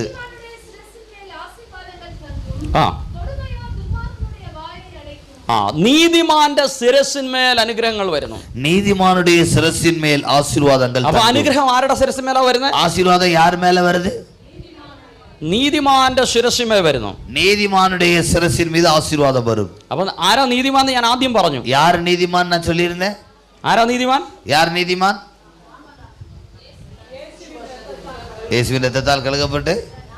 ആമേൻ. യേശുവിന്റെ രക്തത്താൽ കഴുകപ്പെട്ട ഞാനും നിങ്ങളും ആരാണ്? യേശുവിന്റെ രക്തത്താൽ കഴുകപ്പെട്ട നാനും നിങ്ങളും യാർ? നീതിമാന്മാരാണ്. ആമേൻ. അപ്പോൾ അനുഗ്രഹം ആരുടെ തലമേല? അപ്പോൾ ആശീർവാദം யார் மேல வருது? யார் தலை மேல வருது? റോമാലേഖനം 5:1 വായിച്ചേ വേഗം. റോമർ 5:1 വാസിங்க. റോമർ 5:1. ഓക്കേ. ഒന്ന് അതെങ്ങനെയാ നീതിമാന്മാരായത്? எப்படி നീതിമാനാ മാറുനാங்க? വിശ്വാസത്താൽ. വിശ്വാസത്തിനാലെ നീതിമാന്മാരായി. നിങ്ങൾ എപ്പോഴും ഓർത്തോണം, എങ്ങനെയാ നീതിമാന്മാരായത്? எப்படி നീതിമാനാ മാറുനീங்க? ഒന്നുകൂടെ വായിച്ചേ ഉറക്കെ. நாம் விசுவாசத்தினாலே நீதிமான்கள் ஆக்கப்பட்டிருக்கிறபடியால் நம்முடைய கர்த்தராகிய இயேசு கிறிஸ்துவின் மூலமாய் தேவனிடத்தில் சமாதானம் பெற்றோம். അപ്പോൾ വിശ്വാസത്തിനാലാണ് നീതിമാന്മാരായത്. அப்படி എന്ന് சொன்னால் நாம் விசுவாசத்தினாலே நீதிமான்கள் ஆக்கப்பட்டிருக்கிறோம். അതിന്റെ 9-ാം വാക്യം വായിച്ചേ. അതിന്റെ 9-ാவது വചനം. എങ്ങനെയാ നീതിമാന്മാരായത്? இப்போ நாம் எப்படி நீதிமான்கள் ஆக்கப்பட்டிருக்கிறோம்? കേക്കലേ? രക്തത്തിനാലേ. ഇനി റോമാലേഖനം തന്നെ 3-ാം അധ്യായത്തിന്റെ 23-24 വാക്യം വായിച്ചേ. റോമർക്ക് എഴുതിയ 3:23-24 വാസിங்க.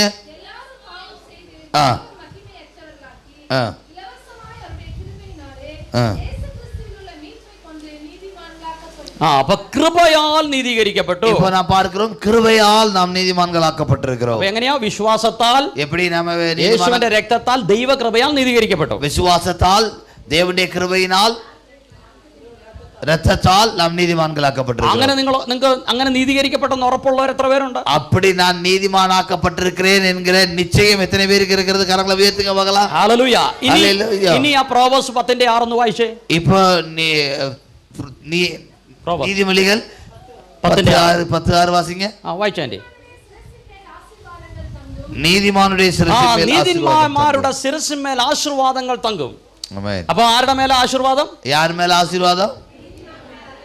അപ്പൊ നിങ്ങളുടെ ഓരോരുത്തരുടെ മേലും ഈ അനുഗ്രഹം ഉണ്ട്. ஒவ்வொருத்தர் மேல ஆசீர்வாதம் உண்டு. ഇന്ന് പകലിൽ ഇതിന്റെ അകത്തിരിക്കുന്ന നിങ്ങൾ എല്ലാവരുടെ മേലും ഇതുണ്ട്. இந்த நாள் பகல் வேளையிலே இங்கே வந்திருக்கிற உங்கள் ஒவ்வொருவர் மீதும் இந்த ஆசீர்வாதம் உண்டு. ഒരു വാക്യം കൂടെ വായിച്ചേ. യാക്കോബിന്റെ ലേഖനം 5:16. ஒரு வசனத்தை வாசிக்கலாம். யாக்கோபு நிருபம் 5:16 வாசிங்க. നീതിമാന്റെ ശ്രദ്ധയോടുകൂടിയ പ്രാർത്ഥന വളരെ ഫലിക്കുന്നു. நீதிமான் செய்யும் ஊக்கமான வேண்டுதல் மிகவும் பலனுள்ளதா இருக்கிறது. ഹല്ലേലൂയ. ഹല്ലേലൂയ. ഇത് രണ്ടിൽ നിന്ന് നിങ്ങൾക്ക് എന്താ മനസ്സിലായേ? இந்த ரெண்டுல உங்களுக்கு என்ன புரிந்து விட்டது? എന്താ മനസ്സിലായി? ഇത് നിങ്ങൾ പറഞ്ഞാൽ ഞാനിപ്പോ നിർത്തും. நீங்க சொன்னா நான் இப்ப நிறுத்திடலாம். நீதிமான் செய்யும் ஊக்கமான வேண்டுதல் மிகுந்த பலனுள்ளதா இருக்கிறது. സാധാരണ ഈ വേഗം നിർത്താത്ത പാസ്റ്റർമാരെ ഇടയ്ക്കിടയ്ക്ക് നിർത്തൂ എന്ന് പറയുന്നത് பொதுவா പ്രസംഗത്തെ നിപ്പാട്ടാத പാസ്റ്റർ தான் நான் நிப்பாட்டுறேன்னு சொல்லுவாங்க. അപ്പൊ ഞാൻ നിർത്തും എന്ന് പറഞ്ഞാൽ ഓർത്തോണം ഞാൻ ഇപ്പോഴെങ്കിലും നിർത്തത്തില്ലെന്ന്. நான் இப்ப நிறுத்துறேன்னு சொன்னா நீங்க நினைச்சுக்கணும் நான் இப்ப நிறுத்த மாட்டேன், இன்னுം വണ്ടി கொஞ்ச ദൂരം போகுண்டு. ഇനി ഞാൻ നിർത്തണമെങ്കിൽ വന്ന് ഈ ഷർട്ടിന്റെ അറ്റത്ത് നിന്ന് വലിച്ചാൽ മതി കേട്ടോ, ഞാൻ നിർത്തിക്കോളാം. நிறுத்தணும்னு சொன்னா நீங்க வந்து சட்டையை பிடிச்சு கொஞ்சம் லேசா இழுத்தா நிறுத்திக்கலாம். ഓക്കേ. ഹല്ലേലൂയ. வாசிங்க அந்த வசனத்தை. അപ്പൊ ഇതിൽ നിന്ന് നിങ്ങൾക്ക് എന്താ മനസ്സിലായെന്ന് ഞാൻ സ്റ്റോപ്പ് ചെയ്യും. ഇതിലിருந்து உங்களுக்கு என்ன புரிந்து கொண்டது என்று சொன்னா நாம நிறுத்தலாம். നീതിമാന്റെ ശിരസിന്മേൽ, நீதிமானுடைய சிரசின் மீது ஆசீர்வாதம் தங்கும். നീതിമാന്റെ ശ്രദ്ധയോടുകൂടിയ പ്രാർത്ഥന, நீதிமான் செய்யும் ஊக்கமான வேண்டுதல் மிகுந்த பலனுள்ளதா. இந்த ரெண்டுல இருந்து நீங்க எதை புரிந்து கொண்டீர்கள் என்று சொல்லி கேட்கிறார். എന്ത് മനസ്സിലായി നിങ്ങൾക്ക്? என்ன புரிஞ்சுக்கிச்சு? വിശ്വാസത്താൽ ദൈവകൃപയാൽ യേശുവിന്റെ രക്തത്താൽ ഞാൻ നീതീകരിക്കപ്പെട്ടതുകൊണ്ട് എൻ്റെ ശിരസിന്മേൽ അനുഗ്രഹങ്ങളുണ്ട്. എൻ്റെ പ്രാർത്ഥന വളരെ ഫലിക്കുന്നതാണ്. ആമേൻ. விசுவாசத்தால் இரத்தத்தால் கிருபையால் நீதிமானாக மாற்றப்பட்டிருக்கிற என் சிரசின் மீது கர்த்தருடைய ஆசீர்வாதம் உண்டு. என் ஜெபத்திற்கு பலன் உண்டு. அது பலமுள்ளதாக இருக்கிறது. ഹല്ലേലൂയ. ഹല്ലേലൂയ. അതുകൊണ്ട് ഈ ദിവസങ്ങളിൽ പ്രാർത്ഥനയ്ക്കകത്ത് ഒരു ധൈര്യം ഉണ്ടാകട്ടെ. இந்த நாளிலே ஜெபத்திலே ஒரு தைரியம் உண்டாகட்டும். വിശ്വാസം വർദ്ധിക്കട്ടെ. உங்களுடைய விசுவாசம் பெருகட்டும். ഹല്ലേലൂയ. ഹല്ലേലൂയ. വിശ്വാസത്തിന്റെ വാക്കുകൾ നാവിൽ നിന്ന് പുറപ്പെടട്ടെ. விசுவாசத்தின் வார்த்தைகள் உங்கள் வாயிலிருந்து புறப்படட்டும் இயேசுவின் ഒരു நாமத்தில். നിമിഷം എല്ലാ കണ്ണുകളും ദൈവസന്നിധിയിൽ നടച്ചാട്ടെ. நம்ம எல்லாரும் കണ്ണുകളെ മൂടി தேவனை നോക്കി பார்க்கலாம். ഏതെങ്കിലും രോഗികളായി ഭാരപ്പെടുന്ന ആരെങ്കിലും ഉണ്ടെങ്കിൽ നിങ്ങൾ ഇരിക്കുന്ന സ്ഥാനത്ത് ഒന്ന് എഴുന്നേറ്റാൽ ഒരു വാക്ക് ഞാൻ നിങ്ങൾക്ക് വേണ്ടി പ്രാർത്ഥിക്കാം. யாராகிலும் வியாதியோடு கூட இங்கே வந்திருப்பீர்கள் என்று சொன்னால் நீங்கள் எல்லோரும் முழங்கால் பணியிட்டு ஜெபிக்கிற நேரத்திலே வியாதியாய் இருப்பவர்கள் மாத்திரம் ദയവാக നിങ്ങൾ എളിമ നിന്നാൽ ഞാൻ ഉங்களுக்காய் ജപിக்க വിരുമ്പുகிறேன். പ്രിയ കർത്താവിന്റെ ദാസി, ഞാൻ പറയുന്ന വാക്യങ്ങൾ ഒന്ന് ഉറക്കെ വായിച്ചൊന്ന് കേൾപ്പിച്ചാട്ടെ. അരുമയാന പോതകരുടെ മனைவி சொல்லுகிற വചനങ്ങളെ ശബ്ദം ഉയർത്തി വാസിക്കുம்படி കേൾக்கிறேன். വായിച്ചാലും മതി. സങ്കീർത്തനം 103:3. സംഗീതം 103:3. അവൻ നിന്റെ അകൃത്യമൊക്കെയും മോചിക്കുന്നു, നിന്റെ സകല രോഗങ്ങളെയും സൗഖ്യമാക്കുന്നു. മതി. അവൻ നിന്റെ നോയികളെ എല്ലാം ഗുണമാക്കി. അവർ ഉങ്ങൾ നോയികളെ എല്ലാം ഗുണമാക്കുகிறார். അവൻ നിന്റെ അകൃത്യമൊക്കെയും മോചിക്കുന്നു, നിന്റെ സകല രോഗങ്ങളെയും സൗഖ്യമാക്കുന്നു. അവർ ഉൻ അക്രമങ്ങളെ എല്ലാം മன்னித்து ഉൻ നോയികളെ എല്ലാം ഗുണമാക്കുகிறார். ഹല്ലേലൂയ. യെശയ്യാ പ്രവാചകന്റെ പുസ്തകം 53-ാം അധ്യായം. യേശയ്യാ ദീർഘദർശന പുസ്തകം 53-ാമത് അധികാരം അതിന്റെ 4-5 വാക്യങ്ങൾ ഒന്ന് വായിക്കാം. 53-4-5 വചനങ്ങളെ വാസിக்கலாம். അവൻ നമ്മുടെ രോഗങ്ങളെ വഹിച്ചു. അവർ നമ്മുടെ പാടുകളെ ഏറ്റുകൊണ്ടാർ. നമ്മുടെ ദുഃഖങ്ങളെ സുമന്താർ.